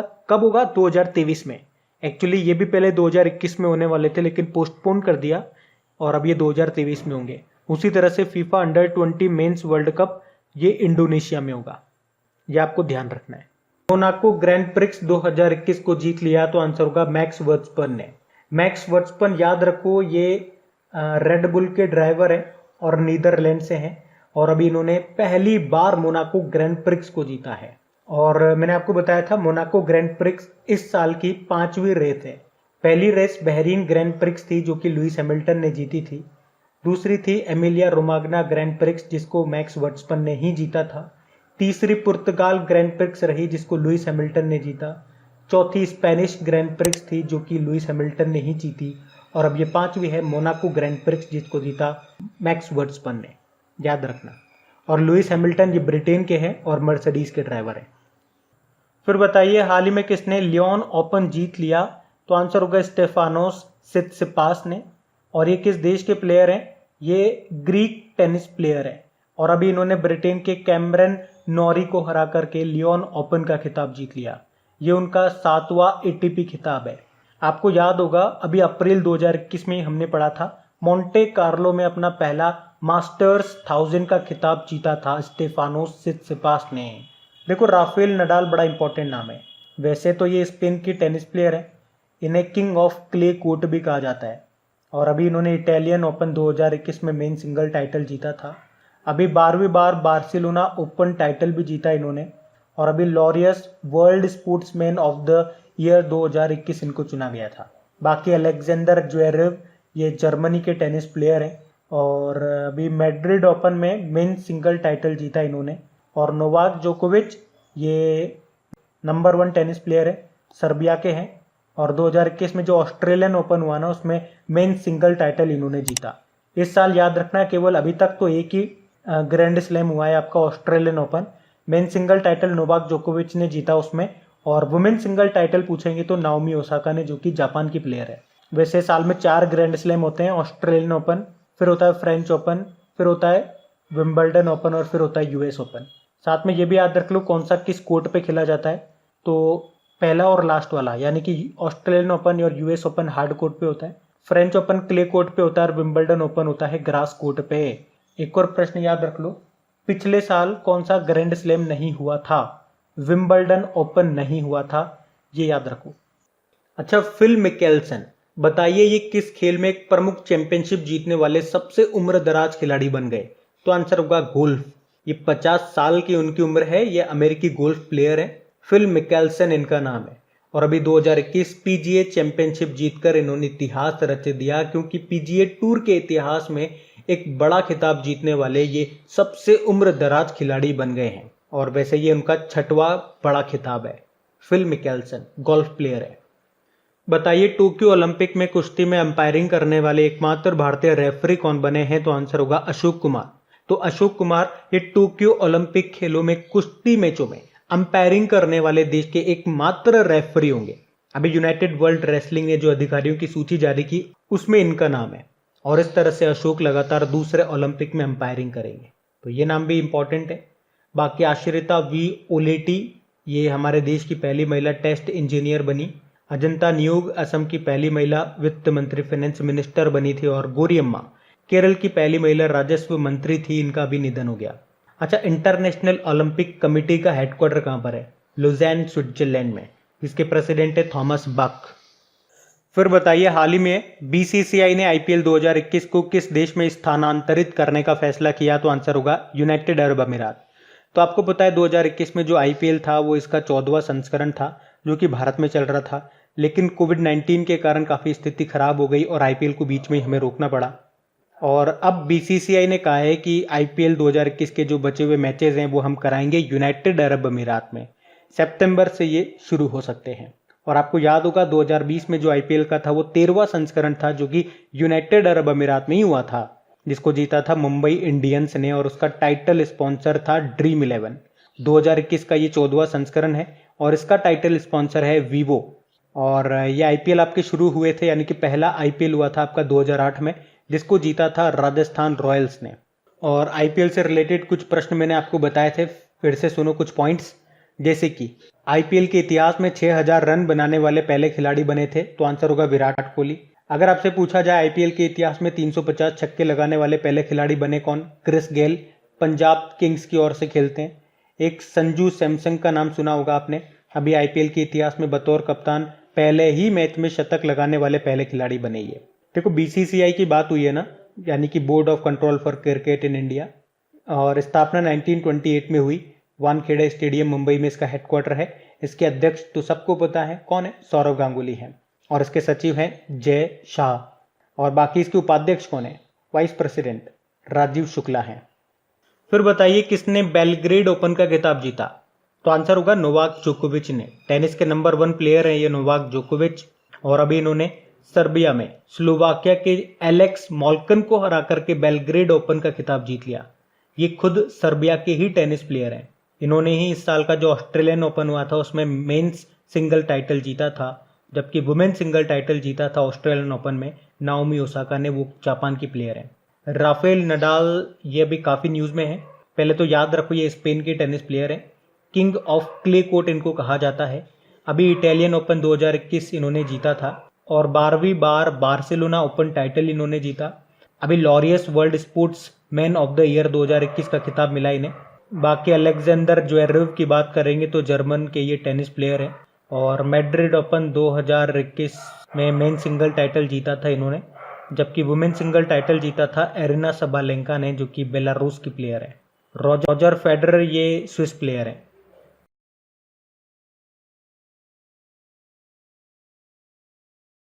फिर बताइए अभी किस राज्य सरकार ने मिशन ऑक्सीजन सेल्फ रिलायंस योजना को शुरू किया? तो आंसर होगा महाराष्ट्र ने। तो अभी महाराष्ट्र की सरकार ने राज्य की ऑक्सीजन की जरूरतों को पूरा करने के लिए ये मिशन ऑक्सीजन सेल्फ रिलायंस योजना शुरू की। सेल्फ रिलायंस मतलब हो गया खुद पर आत्मनिर्भर होना। तो इस योजना में ऑक्सीजन उत्पादक उद्योगों को विशेष प्रोत्साहन दिया जाएगा। अभी हमने पढ़ा भी था महाराष्ट्र ने कोविड-19 की तीसरी लहर का मुकाबला करने के लिए मिशन ऑक्सीजन भी शुरू किया था। अच्छा, अगर शरीर में ऑक्सीजन की कमी हो जाए तो उसे क्या कहते हैं? हाइपोक्सिया। और ब्लड में ऑक्सीजन का परिवहन कौन करता है? हीमोग्लोबिन करता है। अभी आपको याद होगा हरियाणा के करनाल में ऑक्सीजन ऑन व्हील्स पहल भी शुरू हुई थी। उसके अलावा डीआरडीओ ने मरीजों को दी जाने वाली ऑक्सीजन को कंट्रोल करने के लिए ऑक्सी केयर सिस्टम को डेवलप किया। उसके अलावा भारतीय वायुसेना ने ऑक्सीजन की कमी को दूर करने के लिए ऑपरेशन ऑक्सीजन शुरू किया था। और अभी भारतीय नौसेना ने ऑक्सीजन रिसाइकलिंग सिस्टम को डिजाइन किया है, जिससे मेडिकल ऑक्सीजन सिलेंडरों का जीवन 2 से 4 गुना बढ़ाया जाए। महाराष्ट्र की कैपिटल आपको पता है मुंबई है। यहाँ के गवर्नर हैं भगत सिंह कोश्यारी। उद्धव ठाकरे यहाँ के मुख्यमंत्री हैं। दीपांकर दत्त यहाँ के चीफ जस्टिस हैं। बताइए हाल ही में किस राज्य सरकार ने मुख्यमंत्री वात्सल्य योजना को शुरू किया? तो आंसर होगा उत्तराखंड ने। तो ये जो मुख्यमंत्री वात्सल्य योजना है, पहले तो ये याद रखो इसे किसने शुरू किया? उत्तराखंड सरकार ने। और इस योजना का उद्देश्य क्या है? कोविड-19 में जो बच्चे अनाथ हो गए, तो उन अनाथ बच्चों का भरण पोषण हो सके, उन्हें शिक्षा मिल सके, इसके लिए ये मुख्यमंत्री वात्सल्य योजना शुरू की गई है। इसमें बच्चों को 21 वर्ष तक 3,000 रुपये पर मंथ मिलेगा और साथ ही 5% सरकारी नौकरी में आरक्षण भी मिलेगा। अभी तक हमने कई बार पढ़ा है हर राज्य सरकार इस तरह से बच्चों की मदद कर रही है, लेकिन ये अलग से इन्होंने किया। नौकरी में, सरकारी नौकरी में ऐसे बच्चों को आरक्षण दे रही है ये 5%। इस योजना का नाम याद रखना है आपको। अभी छत्तीसगढ़ सरकार ने महतारी दुलार योजना भी शुरू किया था। और अभी मध्य प्रदेश सरकार ने मुख्यमंत्री कोविड-19 अनुकंपा नियुक्ति योजना शुरू की थी। और हिमाचल प्रदेश ने आयुष घर द्वार अभियान शुरू किया था। उत्तराखंड की 2 कैपिटल है, इसकी विंटर कैपिटल देहरादून है और समर कैपिटल गैरसैंण हो गई। और नए मुख्यमंत्री बन गए तीरथ सिंह रावत। बेबी रानी मौर्य यहाँ की गवर्नर है। चीफ जस्टिस हैं यहाँ के कौन? एस मुरलीधर। फिर बताइए अभी किस राज्य सरकार ने संजीवनी परियोजना को शुरू किया? तो आंसर होगा हरियाणा ने। और इसका उद्देश्य क्या है? तो जिन्हें कोविड-19 के हल्के लक्षण हैं उन्हें घर पर ही सभी चिकित्सीय सुविधाएं उपलब्ध कराई जाएगी। और इसका फायदा क्या होगा कि हॉस्पिटल पे दबाव कम पड़ेगा। और इसे हरियाणा के करनाल से ही इस परियोजना को शुरू किया गया। और अभी हरियाणा के करनाल से ही ऑक्सीजन ऑन व्हील्स नाम से एक अभियान भी शुरू हुआ था। हरियाणा की कैपिटल चंडीगढ़ है। मुख्यमंत्री मनोहर लाल खट्टर। सत्यदेव नारायण आर्य यहाँ के गवर्नर हैं। राजस्थान, अभी आपको याद होगा चिरंजीवी योजना इन्होंने शुरू किया। सभी को स्वास्थ्य बीमा उपलब्ध कराने की योजना है, ये बड़ी इंपॉर्टेंट है, याद रखना। पंजाब ने अभी कोविड फतेह योजना को शुरू किया था, गांव में 100% टीकाकरण को बढ़ावा देने के लिए। और अभी उत्तराखंड ने मुख्यमंत्री वात्सल्य योजना को शुरू किया। और हरियाणा से देखो मैं आपको बताऊं, जो बेटी बचाओ बेटी पढ़ाओ अभियान है, इसको शुरू किया गया था हरियाणा के पानीपत से ही। 22 जनवरी 2015 की बात है। हरियाणा में आपको सुल्तानपुर नेशनल पार्क मिलेगा, कालेश्वर नेशनल पार्क आपको यहाँ पे मिलेगा। और राष्ट्रीय डेयरी अनुसंधान केंद्र ये भी आपको मिलेगा हरियाणा के करनाल में। अच्छा बताइए किस राज्य सरकार ने अंकुर योजना शुरू की है? तो आंसर होगा मध्य प्रदेश ने। अब इस योजना में क्या होगा? तो इसमें राज्य के नागरिकों को मानसून के दौरान पेड़ लगाने के लिए सम्मानित किया जाएगा। और पौधारोपण की पहल करने वाले लोगों को प्राण वायु पुरस्कार दिया जाएगा। और जो भी लोग इस वृक्षारोपण अभियान में भाग लेना चाहते हैं वे वायु दूत एप्लीकेशन पर अपना रजिस्ट्रेशन करा सकते हैं। देखो अभी हिमाचल प्रदेश ने आयुष घर द्वार योजना शुरू की थी, छत्तीसगढ़ ने महतारी दुलार योजना शुरू की और हरियाणा ने संजीवनी परियोजना शुरू की थी।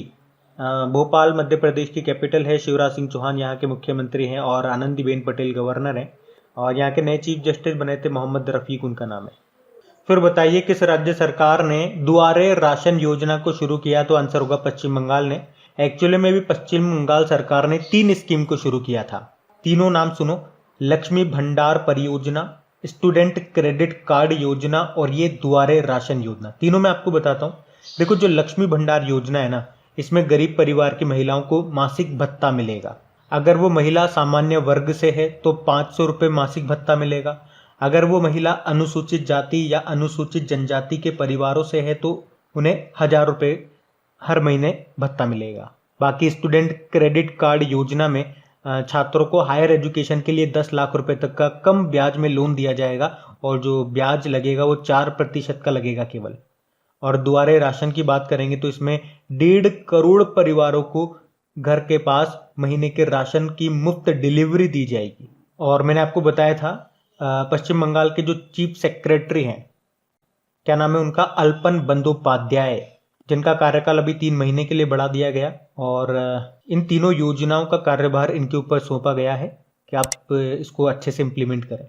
और बंदोपाध्याय से कंफ्यूज मत होना, कुछ दिन पहले हम लोगों ने पढ़ा था बीमन बंदोपाध्याय का नाम, ये पश्चिम बंगाल विधानसभा के अध्यक्ष बने थे। अभी राजस्थान ने चिरंजीवी योजना को शुरू किया और मुख्यमंत्री वात्सल्य योजना इसको शुरू किया उत्तराखंड सरकार ने।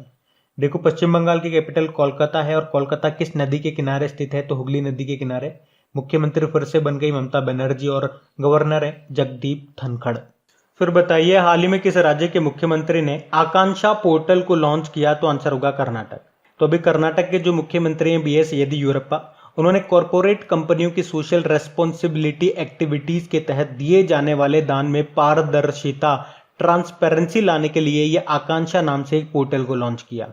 एक्चुअली में प्राकृतिक आपदाओं में या जैसे कि अभी कोरोना के समय जो प्राइवेट कंपनियां हैं, इन्होंने जो योगदान दिया है उससे ही इस साल 175 करोड़ रुपए की दान राशि मिल गई है। तो अब इस आकांक्षा पोर्टल के थ्रू जो दानदाता है वो जान पाएंगे कि उनकी राशि को कैसे उपयोग में लिया जा रहा है और इससे दूसरी कंपनियों को दान करने की प्रेरणा भी मिलेगी और इस पोर्टल के थ्रू भी अब निजी कंपनियां दान राशि जमा करा सकती है। तो ये है आकांक्षा पोर्टल जिसको लॉन्च किया कर्नाटक ने। कर्नाटक की कैपिटल बेंगलुरु है। बीएस येदियुरप्पा यहाँ के मुख्यमंत्री हैं और वाजूभाई वाला यहाँ के गवर्नर हैं। मध्य प्रदेश ने अभी हमने पढ़ा था अंकुर योजना को शुरू किया। पश्चिम बंगाल ने दुआरे राशन, लक्ष्मी भंडार योजना और स्टूडेंट क्रेडिट कार्ड योजना को शुरू किया था। और याद रखना, पंजाब ने कोविड फतेह अभियान शुरू किया था जिसका उद्देश्य है गांव में 100% वैक्सीनेशन करना। अभी पंजाब का 23वां जिला कौन सा बना? मलेरकोटला। फिर बताइए, हाल ही में किसने सेहत ओपीडी पोर्टल को लॉन्च किया है, तो आंसर होगा हमारे रक्षा मंत्री राजनाथ सिंह ने। और यहाँ पे सेहत का मतलब हो गया services e health assistance and teleconsultation. OPD मतलब हो गया आउट पेशेंट डिपार्टमेंट। तो ये जो पोर्टल है ये बेसिकली जो हमारे आर्म्ड फोर्सेज है और उनकी जो फैमिलीज है उनके लिए एक ऑनलाइन मेडिकल कंसल्टेशन सर्विस है और इसको सी डेक ने तैयार किया। सी डेक मतलब centre for development of advance computing ने इसे बनाया है। इससे पहले भी आपको याद होगा सीडेक ने ही ई संजीवनी ओपीडी को भी बनाया था और वो भी टेलीमेडिसिन ही प्रोवाइड करता है। टेलीमेडिसिन मतलब क्या हो गया? फोन के जरिए या वीडियो कॉलिंग के जरिए स्वास्थ्य संबंधी परामर्श देना। बताइए, अभी हाल ही में किस राज्य या यूनियन टेरिटरी ने SASCM योजना को शुरू किया, तो आंसर होगा जम्मू कश्मीर। अब इसका क्या मतलब हो गया? इसका मतलब हो गया special assistance scheme for COVID mortalities. तो ये योजना उन परिवारों को वित्तीय सहायता देने के लिए है जिन्होंने महामारी के कारण अपने एकमात्र कमाने वाले सदस्य को खो दिया। इसमें पत्नी या पति या फिर परिवार के सबसे बड़े सदस्य को 1000 रुपए पर मंथ की नगद सहायता दी जाएगी और स्कूल जाने वाले छात्रों को 20,000 रुपए हर साल की छात्रवृत्ति के रूप में मिलेंगे, स्कॉलरशिप के रूप में मिलेंगे। बाकी अभी हरियाणा ने भी संजीवनी परियोजना को शुरू किया था और राजस्थान ने चिरंजीवी योजना को शुरू किया और मणिपुर ने मोमा मार्केट मोबाइल एप्लीकेशन को लॉन्च किया था। देखो, जम्मू कश्मीर की 2 कैपिटल होंगी। जम्मू इसकी विंटर कैपिटल है और श्रीनगर इसकी समर कैपिटल है और इसके लेफ्टिनेंट गवर्नर कौन है? मनोज सिन्हा है।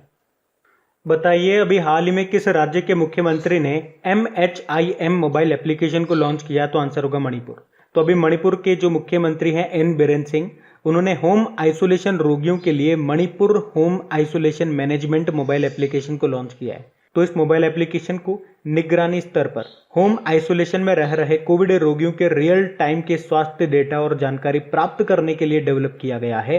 तो इस एप्लीकेशन से रोगी अपनी स्वास्थ्य स्थिति को अपलोड कर सकते हैं जिसके बाद में स्वास्थ्य विभाग बताएगा कि उनकी स्थिति नॉर्मल है या वो सीरियस है। देखो, मणिपुर की कैपिटल इम्फाल है, मुख्यमंत्री एन बीरेन सिंह हो गए, गवर्नर कौन है? नजमा हेपतुल्ला।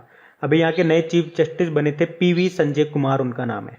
और अभी मणिपुर ने ही मोमा मार्केट मोबाइल एप्लीकेशन को भी लॉन्च किया था, जबकि कर्नाटक ने आकांक्षा पोर्टल को लॉन्च किया और झारखंड ने अमृत वाहिनी एप्लीकेशन को लॉन्च किया था और उत्तराखंड ने मुख्यमंत्री वात्सल्य योजना को शुरू किया था। बताइए, अभी किस राज्य ने स्मार्ट किचन योजना को शुरू करने की घोषणा की है, तो आंसर होगा केरल ने। तो अभी केरल सरकार ने इस स्मार्ट किचन योजना को शुरू किया है और इस योजना का उद्देश्य क्या है? किचन में नयापन लाना, नई नई टेक्नोलॉजी को यूज करना ताकि वो महिलाएं जो किचन में काम करती है उनका काम आसान हो सके, उनका बर्डन कम हो सके। और इसके लिए महिलाओं को कम ब्याज पर लोन भी दिया जाएगा ताकि वो अपनी किचन पे नयापन ला सकें, अपनी किचन को सुसज्जित कर सकें। देखो, केरल के अभी लगातार दूसरी बार मुख्यमंत्री बन गए कौन? पिनाराई विजयन। और अगर आपसे पूछा जाए पहला जेंडर पार्क ये बनेगा कहाँ पे, केरल में बनेगा, जबकि पहला फायर पार्क बनेगा उड़ीसा की कैपिटल भुवनेश्वर में। बाकी राजस्थान से याद आगो, अभी राजस्थान ने इंदिरा रसोई योजना शुरू की थी, जिसमें गरीब ज़रूरतमंद लोगों को 8 रुपये में खाना मिलेगा। इसको अगस्त 2020 में शुरू किया गया था। अभी हरियाणा ने अटल कैंटीन शुरू किए थे, जिसमें 10 रुपये में खाना दिया जाएगा। और महाराष्ट्र ने इसी तरह से शिव भोजन थाली को शुरू किया था, 5 रुपये में भोजन दिया जाएगा। वैसे पश्चिम बंगाल ने भी माँ की रसोई योजना की घोषणा की थी, जिसमें 5 रुपये में खाना मिलेगा। अच्छा बताइए, अभी किस राज्य सरकार ने मुख्यमंत्री शिशु सेवा योजना की घोषणा की? तो आंसर होगा असम ने। तो अभी असम सरकार ने कोविड-19 के कारण अपने माता पिता को खोने वाले बच्चों के कल्याण के लिए ही ये मुख्यमंत्री शिशु सेवा योजना को शुरू करने की घोषणा की है। इसमें होगा कि इसमें ऐसे बच्चों को हर महीने 3500 रुपये की छात्रवृत्ति मिलेगी, यानी कि वित्तीय सहायता बोल सकते हैं आप। इसके अलावा बच्चों को मुफ्त में कंप्यूटर दिए जाएंगे और व्यावसायिक प्रशिक्षण भी दिया जाएगा। और बालिकाओं को उनकी शादी के दौरान 50,000 रुपये और 1 तोला सोना भी दिया जाएगा। अभी असम के नए मुख्यमंत्री बने हैं हेमंत बिस्वा शर्मा। असम की कैपिटल क्या है? दिसपुर है। और गवर्नर है जगदीश मुखी। अभी हरियाणा ने भी संजीवनी परियोजना शुरू की थी, राजस्थान ने चिरंजीवी योजना, और मध्य प्रदेश ने अभी मुख्यमंत्री अनुकंपा नियुक्ति योजना शुरू की थी। फिर बताइए अभी किस मंत्रालय ने युवा योजना को शुरू किया? तो शिक्षा मंत्रालय ने।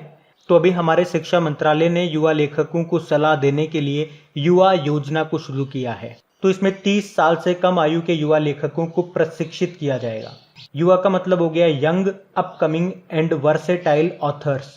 और हमारे जो शिक्षा मंत्री हैं वो हैं रमेश पोखरियाल निशंक, जिनका निर्वाचन क्षेत्र है हरिद्वार। इन्हें आपको याद होगा इस साल का इंटरनेशनल इन्वेंसिबल गोल्ड मेडल, अंतर्राष्ट्रीय अजय स्वर्ण पदक से सम्मानित किया गया था। उसके अलावा कुछ समय पहले कनाडा का सर्वोच्च नागरिक सम्मान साहित्य गौरव सम्मान इनको मिला था। अभी पंचायती राज मंत्रालय ने भी स्वामित्व योजना को शुरू किया था, आपको याद होगा। चलो एक प्रश्न मैं आपसे पूछता हूँ, आप बताओ 2021 के लिए किसे विश्व पुस्तक राजधानी घोषित किया गया? तो क्या होगा आंसर? तो याद रखना, तबिलिसी की राजधानी जॉर्जिया को। और वैसे विश्व पुस्तक और कॉपीराइट दिवस कब मनाया गया?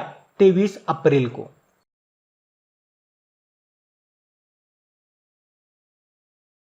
फिर बताइए हाल ही में राष्ट्रीय आतंकवाद विरोधी दिवस कब मनाया गया? तो आंसर होगा 21 मई को। एक्चुअल में भारत में ये भारत के जो पूर्व प्रधानमंत्री थे राजीव गांधी, उनकी पुण्यतिथि के उपलक्ष्य में 21 मई को नेशनल एंटी टेररिज्म डे के रूप में मनाया जाता है। राजीव गांधी ये भारत के सबसे युवा प्रधानमंत्री थे और कौन से नंबर के? 6ठे नंबर के प्रधानमंत्री थे। और 21 मई 1991 को एक मानव बम के द्वारा राजीव गांधी की हत्या कर दी गई थी। वैसे 21 मई को हम अंतर्राष्ट्रीय चाय दिवस, इंटरनेशनल टी डे के रूप में भी मनाते हैं। अच्छा बताइए अभी विश्व थायराइड दिवस कब मनाया गया? तो आंसर होगा 25 मई को। हर साल 25 मई को ही मनाते हैं इसे, और इसे मनाने का उद्देश्य है थायराइड के महत्व और थायराइड रोगों की रोकथाम और उपचार के बारे में जागरूकता फैलाना। थायराइड ये गले में एक तितली के आकार की ग्रंथि होती है, यानी कि ग्लैंड होती है, जो कि थायरोक्सिन का उत्पादन करती है।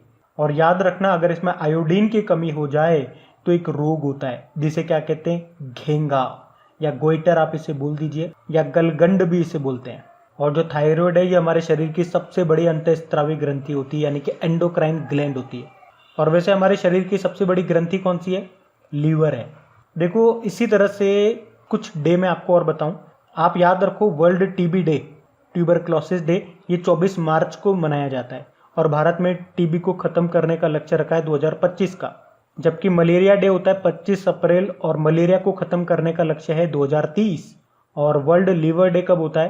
ये होता है 19 अप्रैल को। और अभी हमने देखा थायराइड डे ये 25 मई को होता है। फिर बताइए हाल ही में वर्ल्ड हंगर डे कब मनाया गया? तो आंसर होगा 28 मई को। और इस दिन को मनाए जाने का उद्देश्य क्या है? दुनिया भर में भूखमरी से ग्रस्त 820 मिलियन से ज्यादा लोगों के बारे में जागरूकता बढ़ाना। और इसकी थीम रही एक्सेस एंड हंगर। और आपको याद होगा वर्ल्ड हंगर इंडेक्स 2020 जो आया था उसमें भारत की रैंक क्या थी? 94 थी। और सबसे अधिक भूखमरी वाला देश बताया गया था इसमें चाड को, जो कि अफ्रीकी महाद्वीप का एक देश है चाड। वैसे 28 मई को अंतर्राष्ट्रीय महिला स्वास्थ्य कार्रवाई दिवस भी मनाते हैं, international day of action for women's health. और 28 मई को ही एमनेस्टी इंटरनेशनल डे के रूप में भी मनाया जाता है। अच्छा, एमनेस्टी इंटरनेशनल का आप याद रखो, इसका हेडक्वार्टर पूछा जा चुका है एक बार एग्जाम में, लंदन में है और इसे 1977 में नोबेल पीस प्राइज भी मिला था। ये एक नॉन गवर्नमेंटल ऑर्गेनाइजेशन है।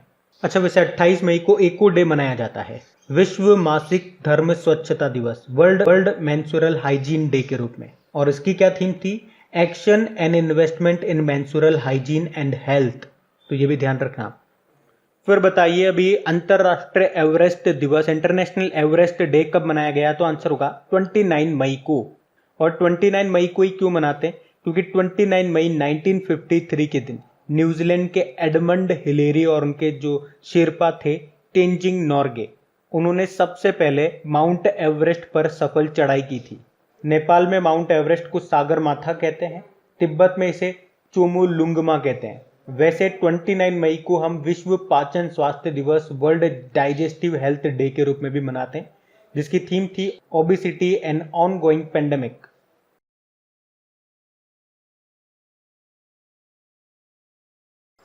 बताइए हाल ही में नेशनल सिक्योरिटी गार्ड के पूर्व प्रमुख का निधन हो गया, उनका नाम बताइए। जेके दत्त उनका नाम है। तो 26/11 के मुंबई आतंकी हमले के दौरान फोर्स का नेतृत्व करने वाले नेशनल सिक्योरिटी गार्ड के पूर्व प्रमुख जेके दत्त का भी कोविड-19 के कारण निधन हो गया। वैसे अभी जगन्नाथ पहाड़िया का भी निधन हो गया, राजस्थान के पूर्व मुख्यमंत्री थे ये, और 1980 से 81 केवल मात्र 1 साल के लिए ये मुख्यमंत्री रहे थे। वैसे हरियाणा और बिहार के ये गवर्नर भी रह चुके हैं। निधन हो गया अब इनका। और ये भी एक इंपॉर्टेंट नाम है, सुंदरलाल बहुगुणा। ये प्रसिद्ध पर्यावरणविद थे सुंदरलाल बहुगुणा। कोविड-19 के कारण ही इनका निधन हो गया। और इन्हें चिपको आंदोलन में अग्रणी भूमिका के लिए जाना जाता है। अच्छा, चिपको आंदोलन जो 1730 में हुआ था राजस्थान के जोधपुर के खेजड़ली में, अमृता देवी बिश्नोई जी के नेतृत्व में जो चिपको आंदोलन हुआ था उसकी बात नहीं कर रहे। उत्तराखंड में जो चिपको आंदोलन हुआ था वो किया था सुंदरलाल बहुगुणा जी ने 1974 में। तो ये है वो सुंदरलाल बहुगुणा। और इसी तरह का एक चिपको आंदोलन साउथ इंडिया में भी हुआ था, कर्नाटक में 1983 में, उसको कहा जाता है अपिक्को आंदोलन। वैसे सुंदरलाल बहुगुणा, इन्होंने तिहरी डैम, जो कि भारत का सबसे ऊंचा डैम है, उत्तराखंड में आपको मिलेगा, किस नदी पे है? तो भागीरथी नदी पर है। तो उसका भी विरोध किया था इन्होंने।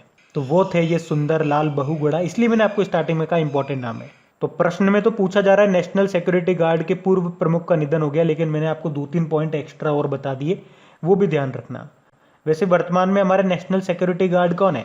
एमए गणपति। बढ़ते हैं आगे। फिर बताइए अभी हाल ही में ओपी भारद्वाज का निधन हो गया। इनका संबंध किस क्षेत्र से था? मुक्केबाजी से। और भारतीय मुक्केबाजी में पहला द्रोणाचार्य पुरस्कार मिला था इनको। और ये ओपी भारद्वाज ये 1968 से 1989 तक भारत के राष्ट्रीय मुक्केबाजी कोच थे। निधन हो गया इनका भी, ये याद रखना आप। वैसे एक और इम्पोर्टेंट नाम मैं आपको बताऊंगा, डॉक्टर श्री कुमार बनर्जी। तो भारतीय परमाणु ऊर्जा आयोग के पूर्व अध्यक्ष थे ये डॉक्टर श्री कुमार बनर्जी। इनका भी अभी निधन हो गया। इसके अलावा ये भाभा परमाणु अनुसंधान केंद्र के भी निदेशक थे। उसके अलावा इन्हें 2005 में पद्मश्री पुरस्कार मिला था। देखो हमने कहा परमाणु ऊर्जा आयोग के ये पूर्व अध्यक्ष थे डॉक्टर श्री कुमार बनर्जी। तो परमाणु ऊर्जा आयोग के वर्तमान में अध्यक्ष कौन है? KN व्यास हैं। और बार्क यानी कि भाभा परमाणु अनुसंधान केंद्र, इसका हेडक्वार्टर मिलेगा आपको ट्राम्बे, महाराष्ट्र में। और भारत में परमाणु ऊर्जा कार्यक्रम का जनक किन्हें कहा जाता है? डॉक्टर होमी जहांगीर भाभा को। अच्छा बताइए, युआन लोंगपिंज जिन्हें हाइब्रिड चावल का जनक माना जाता है, ये किस देश के प्रसिद्ध कृषि वैज्ञानिक थे? तो आंसर होगा चाइना। तो चीनी कृषि वैज्ञानिक थे ये युआन लोंगपिंज, जिन्हें हाइब्रिड चावल का जनक माना जाता है, जिनका भी हाल ही में 91 वर्ष की उम्र में निधन हो गया। उन्हें 1970 के दशक में पहली संकर चावल की किस्मों को विकसित करने के लिए जाना जाता था। और बता दूं आपको कि 2004 में विश्व खाद्य पुरस्कार से भी उनको सम्मानित किया जा चुका है। और विश्व खाद्य पुरस्कार से आपको याद आना चाहिए, चलो आप ही बता दो 2021 के लिए विश्व खाद्य पुरस्कार किसे मिला है? तो आंसर क्या होगा? शकुंतला थिल्स्टेड को मिला है। कुछ और भी आपको याद रखने हैं, जैसे कि नाम मैं बताऊं, अभी इंडिया बायोडाइवर्सिटी अवार्ड 2021 के लिए मिला है शाजी NM को। पेंगोलिन के संरक्षण के लिए एशिया पर्यावरण प्रवर्तन पुरस्कार यानी कि एशिया एनवायरमेंट एनफोर्समेंट अवार्ड मिला है सुष्मिता लेंका को। तो ये वो सब इम्पोर्टेंट नाम है जो आपको याद होने चाहिए।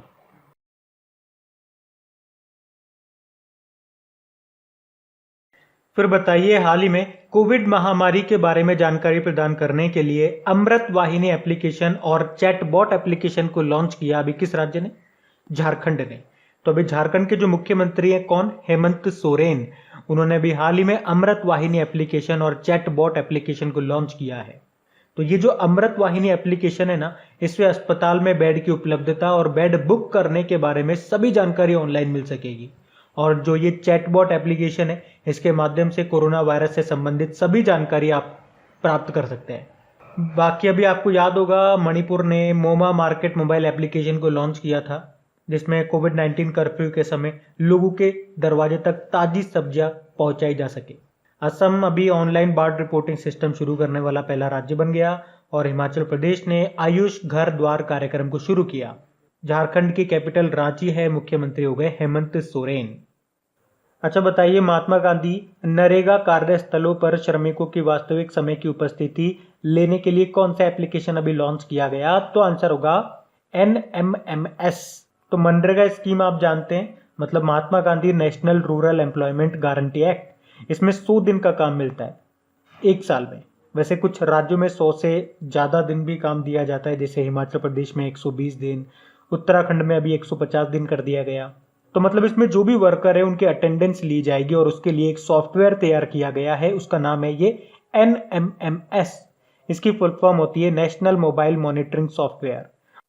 फिर बताइए, हाल ही में चर्चा में रहा केयरप्लिक्स विटल क्या है?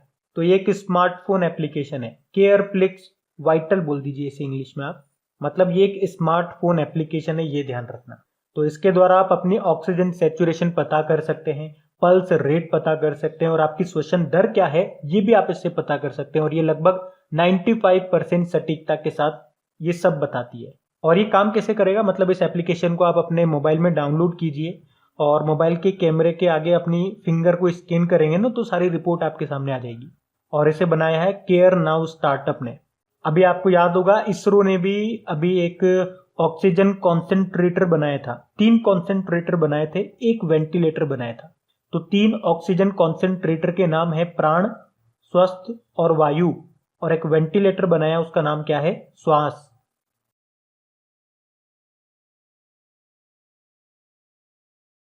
फिर बताइए, हाल ही में देश की प्रथम महिला टेस्ट इंजीनियर कौन बनी है? तो आंसर होगा आश्रिता V ओलेटी। तो अभी भारतीय वायुसेना की एक अधिकारी ने वायुसेना टेस्ट पायलट स्कूल से देश की पहली महिला उड़ान परीक्षण इंजीनियर के रूप में स्नातक की उपाधि प्राप्त कर ली है। तो स्क्वाड्रन लीडर आश्रिता V ओलेटी ये भारतीय वायुसेना की इस भूमिका के लिए योग्यता प्राप्त करने वाली पहली और एकमात्र महिला है। और आश्रिता V ओलेटी इनका पूरा नाम है, ये कर्नाटक से है। भावना कांत का नाम आपको याद होगा, 2021 का जो रिपब्लिक डे परेड था उसमें भाग लेने वाली ये पहली महिला फाइटर पायलट बनी थी। शिवांगी सिंह का नाम याद होगा, राफेल विमान उड़ाने वाली भारत की पहली महिला फाइटर पायलट है। और आयशा अजीज का नाम याद होगा, भारत की सबसे कम उम्र की महिला पायलट बनी थी। ये उम्र इनकी 25 साल है और ये कश्मीर से है। पहली महिलाओं में एक और नाम आपको याद रखना है, इंटरनेशनल नेम है ये, मार्था कूम का, क्योंकि केन्या की पहली महिला मुख्य न्यायाधीश बनी है, तो ये नाम भी याद रखो। अच्छा बताइए, अभी हाल ही में लुप्त प्राय अफ्रीका फूल वाला पौधा पहली बार किस भारतीय राज्य में पाया गया है? तो आंसर होगा मिजोरम में। तो इस पौधे का नाम है डिडिमोकार्पस विकीफंकिया। तो अफ्रीका के पौधे की एक ये नई प्रजाति है जिसे अभी भारत में पहली बार मिजोरम में खोजा गया है।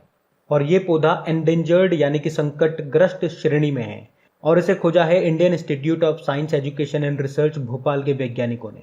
कहाँ पे मिला? मिजोरम में। मिजोरम की कैपिटल आइजोल है, मुख्यमंत्री जोरमथंगा है और गवर्नर है PS श्रीधरन पिल्लई। फिर बताइए, हाल ही में यूनाइटेड अरब अमीरात का गोल्डन वीजा प्राप्त करने वाले पहले भारतीय अभिनेता कौन बन गए? तो आंसर होगा संजय दत्त। मतलब संजय दत्त के पहले कोई भी ऐसा भारतीय एक्टर नहीं है जिसको ये यूनाइटेड अरब अमीरात का गोल्डन वीजा मिला हो। अब ये गोल्डन वीजा फैसिलिटी क्या है? तो ये गोल्डन वीजा फैसिलिटी उनको मिलती है जो कि यूनाइटेड अरब अमीरात में कहीं ना कहीं इन्वेस्टमेंट के पॉइंट ऑफ व्यू से इंपॉर्टेंस रखते हैं। कहने का मतलब, अगर आप यूनाइटेड अरब अमीरात में बिजनेस के पॉइंट ऑफ व्यू से आपकी अच्छी खासी इंपॉर्टेंस है, तो उस केस में यूनाइटेड अरब अमीरात आपको गोल्डन वीज़ा देगी। गोल्डन वीज़ा एक तरह से लॉन्ग टर्म रेजिडेंशियल वीज़ा है, मतलब आपको बार बार वीज़ा लेने की ज़रूरत नहीं है। अगर आपके पास ये गोल्डन वीज़ा है तो आप 10 सालों तक यूनाइटेड अरब अमीरात में आराम से रह सकते हैं, और आपको यूनाइटेड अरब अमीरात की तरफ से लोन फैसिलिटीज़ भी मिलेंगी, और भी ऐसी कई सारी फैसिलिटीज़ मिलेंगी जो वहाँ के नागरिकों को मिलती है। तो देखो, यहाँ से एक पॉइंट तो ये संजय दत्त का नाम याद रखना है, और दूसरा पॉइंट ये याद रखो कि ये गोल्डन वीज़ा कितने सालों के लिए होता है? 10 सालों के लिए। और अगर आपसे प्रश्न पूछा जाता है जीआई टैग कितने सालों के लिए होता है, तो 10 सालों के लिए वो भी होता है, जबकि पेटेंट होता है 20 सालों के लिए।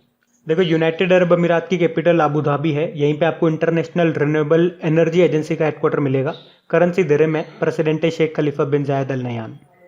फिर बताइए, हाल ही में किसने महिला श्रेणी में एवरेस्ट पर सबसे तेज चढ़ने का रिकॉर्ड बनाया? तो आंसर होगा तसांग यिंग हंग ने।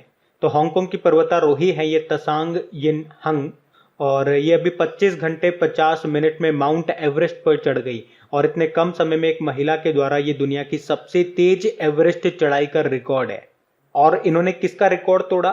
फुंजो झांगमू लामा का रिकॉर्ड तोड़ा, जो कि 2018 में चढ़ी थी। 39 आवर 6 मिनट का समय लिया था उन्होंने एवरेस्ट पर चढ़ने में, और ये तो लगभग 25-26 घंटे में चढ़ गई।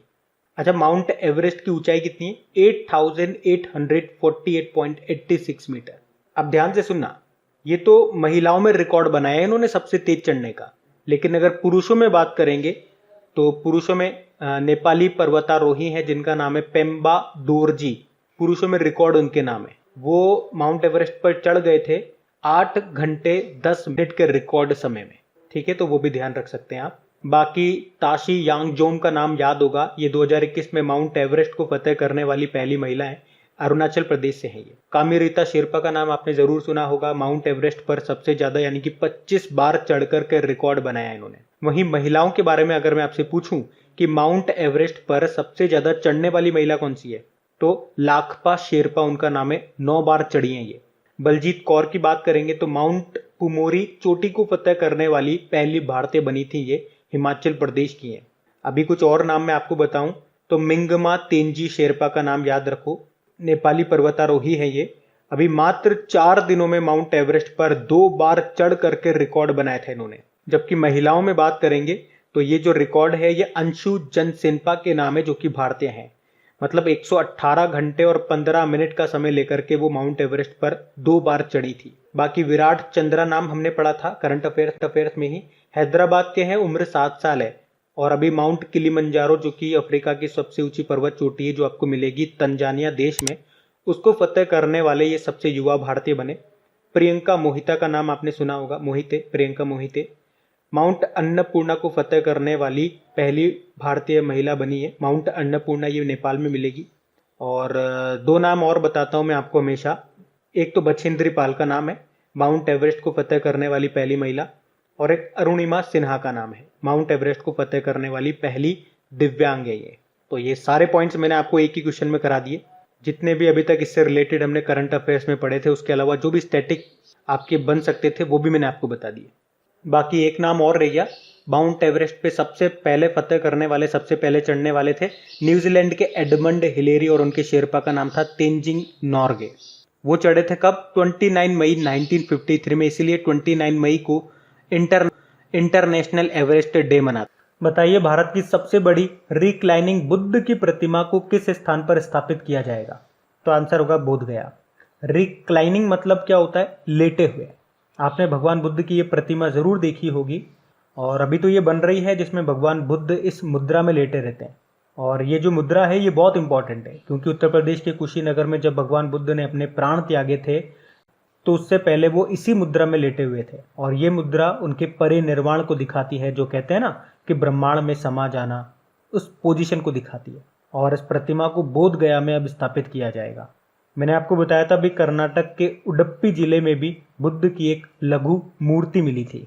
और भगवान बुद्ध से रिलेटेड कुछ इंपॉर्टेंट प्रश्न जो अक्सर एग्जाम में रिपीट होते हैं वो सेलेक्ट करके कुछ लेकर के आया हूं मैं आपके लिए। जैसे एक प्रश्न पूछा जाता है कि महात्मा बुद्ध को ज्ञान की प्राप्ति कहाँ पे हुई थी, तो बोधगया में। बोधगया में पीपल के पेड़ के नीचे। और किस नदी के तट पर, तो निरपना तट पर। तो प्रश्न कई बार पूछा जाता है कि महात्मा बुद्ध को ज्ञान की प्राप्ति कहाँ हुई थी, तो ये पीपल के पेड़ के नीचे बोध गया में निरपना तट पर हुई थी। और महात्मा बुद्ध यानी कि सिद्धार्थ का जन्म कहाँ होता है ये तो आप जानते ही हो, लुम्बिनी नेपाल में। अच्छा, सिद्धार्थ के द्वारा 29 वर्ष की अवस्था में जब उन्होंने गृह त्याग किया था उसको क्या कहा जाता है? महाभी निष्क्रमण कहा जाता है। और धम्म चक्र प्रवर्तन किस घटना को कहते हैं? तो सारनाथ वाराणसी में जो उन्होंने पहला उपदेश दिया था उसी को धम्म चक्र कहते हैं। और महापरिनिर्वाण की जो घटना है यानी कि मोक्ष प्राप्ति आप कह दीजिए, निधन कह दीजिए, ये कहाँ पे हुआ था? कुशीनगर यूपी में। कुशीनगर में तो पहली ट्रांसजेंडर यूनिवर्सिटी भी बन रही है और अभी कुशीनगर का जो एयरपोर्ट है उसे इंटरनेशनल एयरपोर्ट का दर्जा मिल चुका है। बौद्ध धर्म की पूजा स्थलों को क्या कहते हैं बता चुका हूँ मैं, स्तूप कहते हैं। और बौद्ध धर्म ये किन दो भागों में बट गया? तो महायान और हीनयान।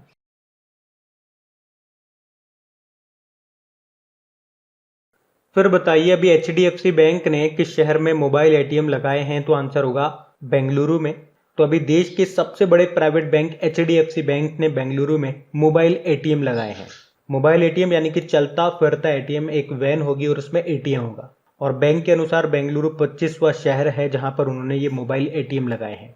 ATM मतलब क्या होता है? Automatic teller machine. HDFC bank, अच्छा HDFC का मतलब क्या होता है? Housing development and finance corporation. स्थापना 1994 में हुई थी और इसका हेडक्वार्टर मिलेगा मुंबई में। इसके CEO हैं शशिधर जगदीशन और इसकी टैगलाइन होती है वी अंडरस्टैंड योर वर्ल्ड। अच्छा बताइए अभी NRI ग्राहकों को ऑनलाइन खाता खोलने की सुविधा देने वाला पहला लघु वित्त बैंक, स्मॉल फाइनेंस बैंक कौन सा बना? तो इक्विटास स्मॉल फाइनेंस बैंक। तो अब जो NRI है वो ऑनलाइन अपना अकाउंट खोल सकते हैं और ऐसी सुविधा देने वाला पहला जो स्मॉल फाइनेंस बैंक बना है वो है इक्विटास स्मॉल फाइनेंस बैंक। अभी इसी इक्विटास स्मॉल फाइनेंस बैंक ने महिलाओं के लिए ईवा नाम से एक बचत खाता भी लॉन्च किया था और इसमें महिलाओं को उनकी सेविंग पर 7% का ब्याज मिलेगा ऐसा भी बोला गया था। और इसके लिए उन्होंने स्मृति मंधाना को भी अपना ब्रांड एम्बेसडर बनाया था। वैसे उज्जीवन स्मॉल फाइनेंस बैंक अभी न्यूज़ में था, इसने भी महिलाओं के लिए एक सेविंग अकाउंट शुरू किया था जिसका नाम रखा था गरिमा। जबकि जन स्मॉल फाइनेंस बैंक ने आई चूज माई नंबर का एक फीचर शुरू किया था। इसमें बोला गया था कि जो भी कस्टमर हैं वो अपना जो सेविंग अकाउंट है उसका जो अकाउंट नंबर होता है ना उसके लास्ट 10 डिजिट को अपने हिसाब से चूज कर सकते हैं, जो भी आप नंबर रखना चाहें। और आपको याद होगा अभी RBI ने श्यामल गोपीनाथ कमेटी बनाई थी और इसका काम क्या था? जैसे कि अगर आपको स्मॉल फाइनेंस बैंक खोलना है तो आप आवेदन कीजिए और उस आवेदन की समीक्षा करेगी ये कमेटी। देखो इक्विटास स्मॉल फाइनेंस बैंक का हेडक्वार्टर है चेन्नई में, जिसकी स्थापना होती है 2016 में और इसके MD CEO वासुदेवन PN है। बताइए अभी रिजर्व बैंक इनोवेशन हब के मुख्य कार्यकारी अधिकारी CEO कौन बन गए? तो आंसर होगा राजेश बंसल। बाकी उज्ज्वला सिंघानिया का नाम याद रखो, अभी फिक्की लेडीज ऑर्गेनाइजेशन के 38वें राष्ट्रीय अध्यक्ष 2021-22 के रूप में इनको नियुक्त किया गया था। RM सुंदरम की बात करेंगे तो भारतीय चावल अनुसंधान संस्थान Indian institute of rice research के डायरेक्टर बने। और T रविशंकर RBI के डेप्यूटी गवर्नर बने ये, क्योंकि इनसे पहले BP कानून को रिटायर्ड हो गए थे तो उनकी जगह ही आए थे।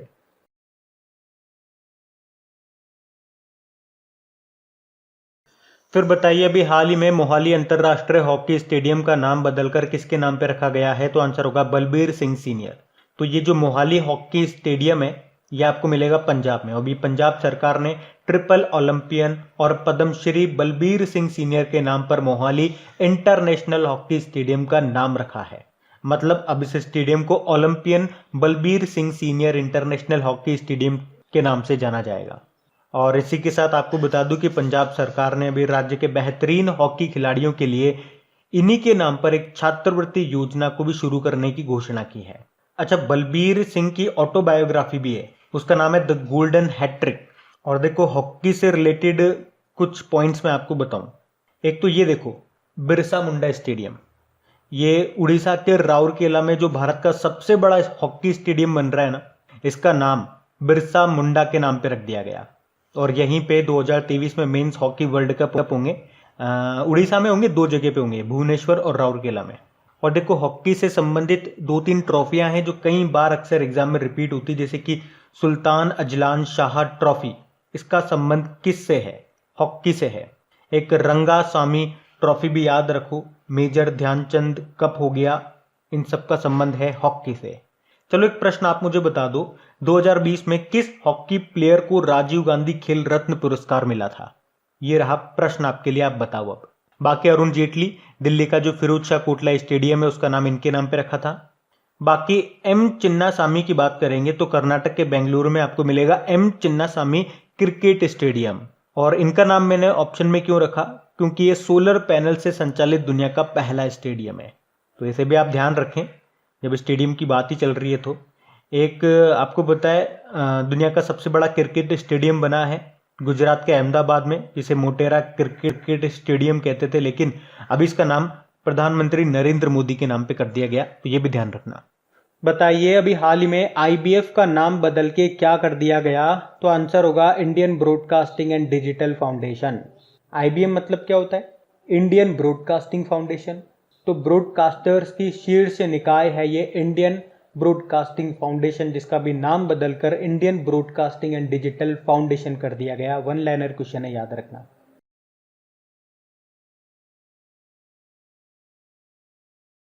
फिर बताइए हाल ही में किसने ऑक्सीजन की कमी को कम करने के लिए ऑक्सीजन रिसाइकलिंग सिस्टम को डिजाइन किया? तो आंसर होगा भारतीय नौसेना ने। तो अभी भारतीय नौसेना ने मौजूदा ऑक्सीजन की कमी को कम करने के लिए एक ऑक्सीजन रिसाइकलिंग सिस्टम को तैयार किया है। तो ये जो ऑक्सीजन रिसाइकलिंग सिस्टम है, ये मेडिकल ऑक्सीजन जो सिलेंडर होंगे उनके जीवन को 2 से 4 गुना बढ़ा देगा। और ये होगा कैसे? एक्चुअल में होता क्या है, जब रोगी सांस लेता है ना, तो ऑक्सीजन का केवल एक छोटा सा प्रतिशत ही उसके फेफड़ों के द्वारा अवशोषित किया जाता है, और बाकी की जो ऑक्सीजन होती है वो कार्बन डाइऑक्साइड के साथ बाहर निकाल दी जाती है। तो ये जो ऑक्सीजन CO2 के साथ बाहर निकाली गई है, उसे दोबारा से इस्तेमाल किया जा सकेगा इस सिस्टम में। इसीलिए हमने कहा कि ऑक्सीजन सिलेंडर के जीवन को 2 से 4 गुना बढ़ा देगा ये सिस्टम। और अभी आपको याद भी होगा, हमारी इंडियन एयरफोर्स ने ही ऑक्सीजन की कमी को दूर करने के लिए ऑपरेशन ऑक्सीजन भी शुरू किया था। अभी DRDO ने मरीजों को दी जाने वाली ऑक्सीजन को कंट्रोल करने के लिए ऑक्सी केयर सिस्टम को डेवलप किया। और अभी भारतीय रेलवे ने पहली ऑक्सीजन एक्सप्रेस को कहां से कहां चलाया था? विशाखापत्तनम से मुंबई। उसके अलावा अभी महाराष्ट्र ने कोविड-19 की तीसरी लहर का मुकाबला करने के लिए मिशन ऑक्सीजन शुरू किया था। और भारतीय नौसेना प्रमुख कौन है? हमारे करमबीर सिंह हैं। फिर बताइए हाल ही में भारतीय नौसेना ने पहला विध्वंसक यानी कि डेस्ट्रॉयर जिसका नाम है INS राजपूत, उसको कहां सेवा मुक्त यानी कि डीकमीशन किया? तो आंसर होगा विशाखापत्तनम। INS राजपूत याद रखना, ये हमारी नौसेना का पहला विध्वंसक जहाज है यानी कि डेस्ट्रॉयर है। और इसका आदर्श वाक्य क्या है? राज करेगा राजपूत। और अभी इसे 41 सालों के बाद डीकमीशन कर दिया गया। कहां से? विशाखापत्तनम से। और इसे हमने रशिया से लिया था। और जब हमने रशिया से लिया था तो इसका नाम नादेजेनी था। ये भारत का पहला डेस्ट्रॉयर था। और इसे हमारी नौसेना में कब शामिल किया गया था? 1980 में। और इसके पहले कमांडिंग ऑफिसर कौन थे? कैप्टन गुलाब मोहन लाल हीरानंदानी। अभी INS विराट के बारे में भी आपने पढ़ा होगा, इसे भी अभी सेवा मुक्त कर दिया गया। इसे हमने इंग्लैंड से लिया था। और INS विराट को कहा जाता है ग्रेट ओल्ड लेडी, ये पॉइंट भी ध्यान रखना। अच्छा, जहाजों की स्क्रैपिंग यानी कि तोड़फोड़ का काम कहां पे होता है? अलंग, गुजरात में। और याद रखना, एशिया का सबसे बड़ा शिप ब्रेकिंग यार्ड यही है। इसे ही जहाजों का कब्रिस्तान कहते हैं। फिर बताइए हाल ही में किस दवा कंपनी ने भारत में कोविड-19 के लिए RT-PCR टेस्ट किट जिसका नाम है वीराजेन, उसको लॉन्च किया? तो आंसर होगा सिप्ला ने। तो ये वीराजेन को लॉन्च किया सिप्ला कंपनी ने। और ये 98.6% संवेदनशील है। किसके प्रति? SARS-CoV-2 के प्रति। ये कोरोना वायरस है। मतलब 98.6% संभावना है कि ये तुरंत बता देगी कि व्यक्ति को कोरोना है या नहीं है। ये एक रियल टाइम टेस्ट किट है। अच्छा, RT-PCR आपने कई बार नाम सुना होगा, इसकी फुल फॉर्म क्या होती है? Reverse transcription polymer chain reaction. अभी आपको बता दूं, ये नया पॉइंट है, ध्यान से सुनना। DRDO ने भी अभी डिपकोवा नाम से कोविड-19 एंटीबॉडी डिटेक्शन किट को तैयार किया है। ये एक एंटीबॉडी डिटेक्शन किट है जिसको DRDO ने बनाया है, जिसका नाम है डिपकोवा। मतलब ये एंटीबॉडी को चेक करेगा कि आपके प्लाज्मा में एंटीबॉडी है या नहीं है। इसके अलावा एक और पॉइंट सुन लो, अगर आपको घर पर ही चेक करना है तो आपके लिए कोविसेल्फ भी है, जिसे माई लैब ने बनाया है। अच्छा, कोविशील्ड नाम की जो दवा है उसको किस कंपनी ने बनाया? सीरम बायोटेक कंपनी ने, जो कि पुणे की है। और स्पुतनिक लाइट ये रशिया ने बनाई है। स्पुतनिक वी तो आप जानते ही हो, लेकिन स्पुतनिक लाइट भी रशिया ने बनाई है। आप कह सकते हो स्पुतनिक वी का एडवांस वर्जन है। मतलब ये एक सिंगल डोज वैक्सीन है। बाकी जो वैक्सीन है वो डबल डोज है, आपको 2 बार लेनी पड़ेगी। इसके अलावा एक कोवैक्सीन भी है जो भारत बायोटेक कंपनी ने बनाई है। फिर बताइए, प्रसिद्ध गेलापागोस द्वीप समूह ये किस महासागर में स्थित है, जो अभी खबरों में रहा? तो आंसर होगा प्रशांत महासागर में। गेलापागोस आइलैंड ये इक्वेडोर में स्थित है। और किस महासागर में? तो प्रशांत महासागर में। और ये भी चर्चा में क्यों रहा? क्योंकि यहाँ पर एक बहुत बड़ी फेमस डार्विन आर्च है, जो भी पानी के लगातार टकराव के कारण ढह गई है। आप फोटो में देख रहे होंगे डार्विन आर्च, ये पहले ऐसी दिखती थी, अभी इसकी छत ढह गई, अभी 2 पिल्लर ही रह गए।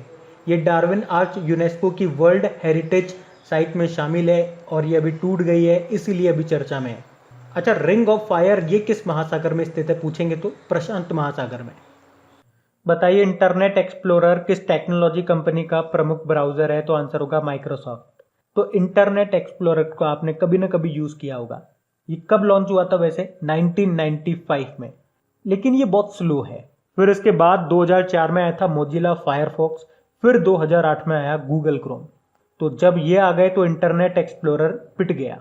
फिर माइक्रोसॉफ्ट ने एक और निकाला वेब ब्राउजर जिसका नाम है माइक्रोसॉफ्ट एज। तो अब माइक्रोसॉफ्ट ने कहा कि वो माइक्रोसॉफ्ट एक्सप्लोरर को बंद करेंगे। और कब करेंगे? जून 2022 में। माइक्रोसॉफ्ट की स्थापना हुई थी 1975 में। इसका हेडक्वार्टर मिलेगा वॉशिंगटन डीसी में और फाउंडर थे इसके बिल गेट्स और पॉल एलन। इसके वर्तमान में सीईओ कौन है? सत्य नडेला। बताइए, अफ्रीकी चीतों को कूनो नेशनल पार्क में लाए जाने की घोषणा की गई है। ये नेशनल पार्क कहाँ पर है? मध्य प्रदेश में है। तो अफ्रीका से चीते आएंगे भैया भारत में, और वो भी कहाँ पे? कूनो नेशनल पार्क में, जो आपको मिलेगा मध्य प्रदेश में। कितने आएंगे? 10 आएंगे। वैसे भारत में 1952 से चीतों को विलुप्त घोषित कर दिया गया था। मध्य प्रदेश में और भी इंपॉर्टेंट नेशनल पार्क जैसे कि Kanha national park, Panna national park, Bandhavgarh national park, Pench national park, कई बार एग्जाम में आ चुके हैं ये सब। मध्य प्रदेश की कैपिटल क्या है? भोपाल है। शिवराज सिंह चौहान यहाँ के मुख्यमंत्री हैं और आनंदीबेन पटेल यहाँ की गवर्नर है। अभी नए चीफ जस्टिस बने थे, मोहम्मद रफीक उनका नाम है। और आपको याद होगा, अभी वैसे भारत से 6 विरासतों को यूनेस्को की संभावित विश्व विरासत सूची यानी कि टेंटेटिव लिस्ट में शामिल किया गया, जिसमें मध्य प्रदेश से 2 हैं, सतपुड़ा टाइगर रिजर्व और भेड़ाघाट। भेड़ाघाट ये आपको जबलपुर में मिलेगा, नर्मदा नदी के किनारे, क्योंकि जबलपुर खुद नर्मदा नदी के किनारे स्थित है। और भेड़ाघाट ये फेमस है संगमरमर की चट्टानों के लिए, मार्बल के लिए। फिर बताइए, पर्यावरण विज्ञान के संदर्भ में हाल ही में खबरों में रहा A76 क्या है? ये एक आइसबर्ग है। तो यूरोपियन स्पेस एजेंसी ने अभी एक डेटा जारी किया और उसके अनुसार अंटार्कटिका में रॉन आइस शेल्फ के पश्चिमी हिस्से से टूटकर एक बहुत बड़ा आइसबर्ग जिसका नाम है A76, अब ये वेडल सागर में तैर रहा है और इसे दुनिया का सबसे बड़ा हिमखंड आइसबर्ग कहा जा रहा है, क्योंकि ये लगभग 170 किलोमीटर लंबा और 25 किलोमीटर चौड़ा है। आपको बता दूं कि अंटार्कटिका की बर्फ की चादर काफी तेजी से गर्म हो रही है, जिससे वेडल सागर के आसपास की बर्फ पिघल रही है और ये सब हो रहा है क्लाइमेट चेंज के कारण। फिर बताइए, किस अंतरिक्ष एजेंसी ने 2023 तक चंद्रमा पर अपने पहले मोबाइल रोबोट जिसका नाम है वाइपर उसको भेजने की घोषणा की है? तो आंसर होगा नासा ने। वाइपर ये एक मोबाइल रोबोट है और ये भेजेगी अमेरिका की स्पेस एजेंसी नासा। कब भेजेगी? 2023 में। कहाँ पे? चंद्रमा पर। और इसको भेजने का उद्देश्य क्या है? चंद्रमा की सतह पर बर्फ और अन्य संसाधन हैं, उनका पता लगाने के लिए अपना पहला मोबाइल रोबोट भेजेगा नासा। आपको याद है, नासा 2024 में मिशन आर्टेमिस के थ्रू एक अश्वेत पुरुष और एक महिला को चंद्रमा पर भेज रहा है। तो ये जो वाइपर है ये इस आर्टेमिस मिशन का ही पार्ट है। अच्छा, भारत का कोई चंद्र मिशन है क्या? देखो, भारत ने अपना चंद्रयान 1 भेजा था 2008 में। किस रॉकेट के थ्रू भेजा था? PSLV C11 के थ्रू भेजा था। और अभी 2019 में चंद्रयान 2 भेजा है GSLV Mark 3 के थ्रू। इसमें एक लैंडर और एक रोवर भी था। तो लैंडर का नाम क्या था? विक्रम था, और रोवर का नाम क्या था? प्रज्ञान था। ये जो लैंडर था ना विक्रम, ये चंद्रमा की सतह पर पहुंचने से पहले ही क्रैश हो गया था। अच्छा, नासा की बात करेंगे, इसका हेडक्वार्टर वॉशिंगटन DC में है और अभी इसके नए एडमिनिस्ट्रेटर बन गए और कमेंट बॉक्स में टाइप करके बताओ अभी नासा के नए एडमिनिस्ट्रेटर का नाम क्या है। ये 14वें नंबर के बने हैं। बढ़ते आगे। फिर बताइए अभी हाल ही में किस देश ने 2023 में UNFCCC के कोप 28 की मेजबानी करने की घोषणा की है? तो आंसर होगा अबू धाबी ने। तो कोप 28 इसकी मेजबानी करने की घोषणा की, ये याद रखो, अभी किसने? अबू धाबी ने। और आपको याद होगा अभी 2019 में जो कोप 25 हुआ था वो कहां पे हुआ था? मैड्रिड, स्पेन में हुआ था। और इस साल जो नवंबर 2021 में होगा वो कोप 26 होगा, जो कि स्कॉटलैंड के ग्लासगो में होगा। और अब 2023 में कोप 28 की मेजबानी करने की घोषणा कर दी अबू धाबी ने। अब बच गया बीच का कोप 27। अब आप कहोगे ये कहां पे होगा, तो अभी ये फिक्स नहीं है। बाकी UNFCCC की बात करते हैं तो इसकी फुल फॉर्म होती है United nation framework convention on climate change, जिसकी स्थापना हुई थी 1994 में। इसका संबंध जलवायु परिवर्तन से है और इसके मेंबर कंट्रीज हैं 197। और ये जितने भी मेंबर है ना वो आपस में मिलकर के मीटिंग करते हैं, उसे हम कहते हैं कोप। कोप मतलब हो गया कॉन्फ्रेंस ऑफ पार्टीज। अच्छा, कोप 1 कब हुआ होगा? कोप 1 हुआ था 1995 में, जर्मनी की कैपिटल बर्लिन में। और क्या भारत ने भी कभी इसकी मेजबानी की है? तो आंसर होगा यस। कब? 2002 में, जब कोप 8 हुआ था। कहां पे? दिल्ली में। और मैंने आपको बताया था, आपने पढ़ा होगा कोप 13 के बारे में, जो कि गुजरात के गांधीनगर में हुआ था। लेकिन उसका जो संबंध था वो क्लाइमेट चेंज से नहीं था, उसका संबंध प्रवासी पक्षियों के संरक्षण से था, यानी कि कंजर्वेशन ऑफ माइग्रेटरी स्पीशीज। और जिसका शुभंकर क्या था? ग्रेट इंडियन बस्टर्ड था। याद आया आपको? 2020 में हुआ था कोप 13। और ग्रेट इंडियन बस्टर्ड मैंने पूछा था किस राज्य का स्टेट बर्ड है, तो राजस्थान का है। तो ये भी ध्यान रखना। बढ़ते हैं आगे। फिर बताइए फार्म इजी ऑनलाइन फार्मेसी है, ये किस कंपनी का अधिग्रहण करेगी, उसे एक्वायर करेगी? तो आंसर होगा मेड लाइफ। तो मुंबई बेस्ड फार्म इजी ने घोषणा की है कि वो अपनी प्रतिद्वंदी कंपनी है मेड लाइफ, उसका अधिग्रहण करेगी और उसके बाद ये भारत की सबसे बड़ी ऑनलाइन फार्मेसी बन जाएगी।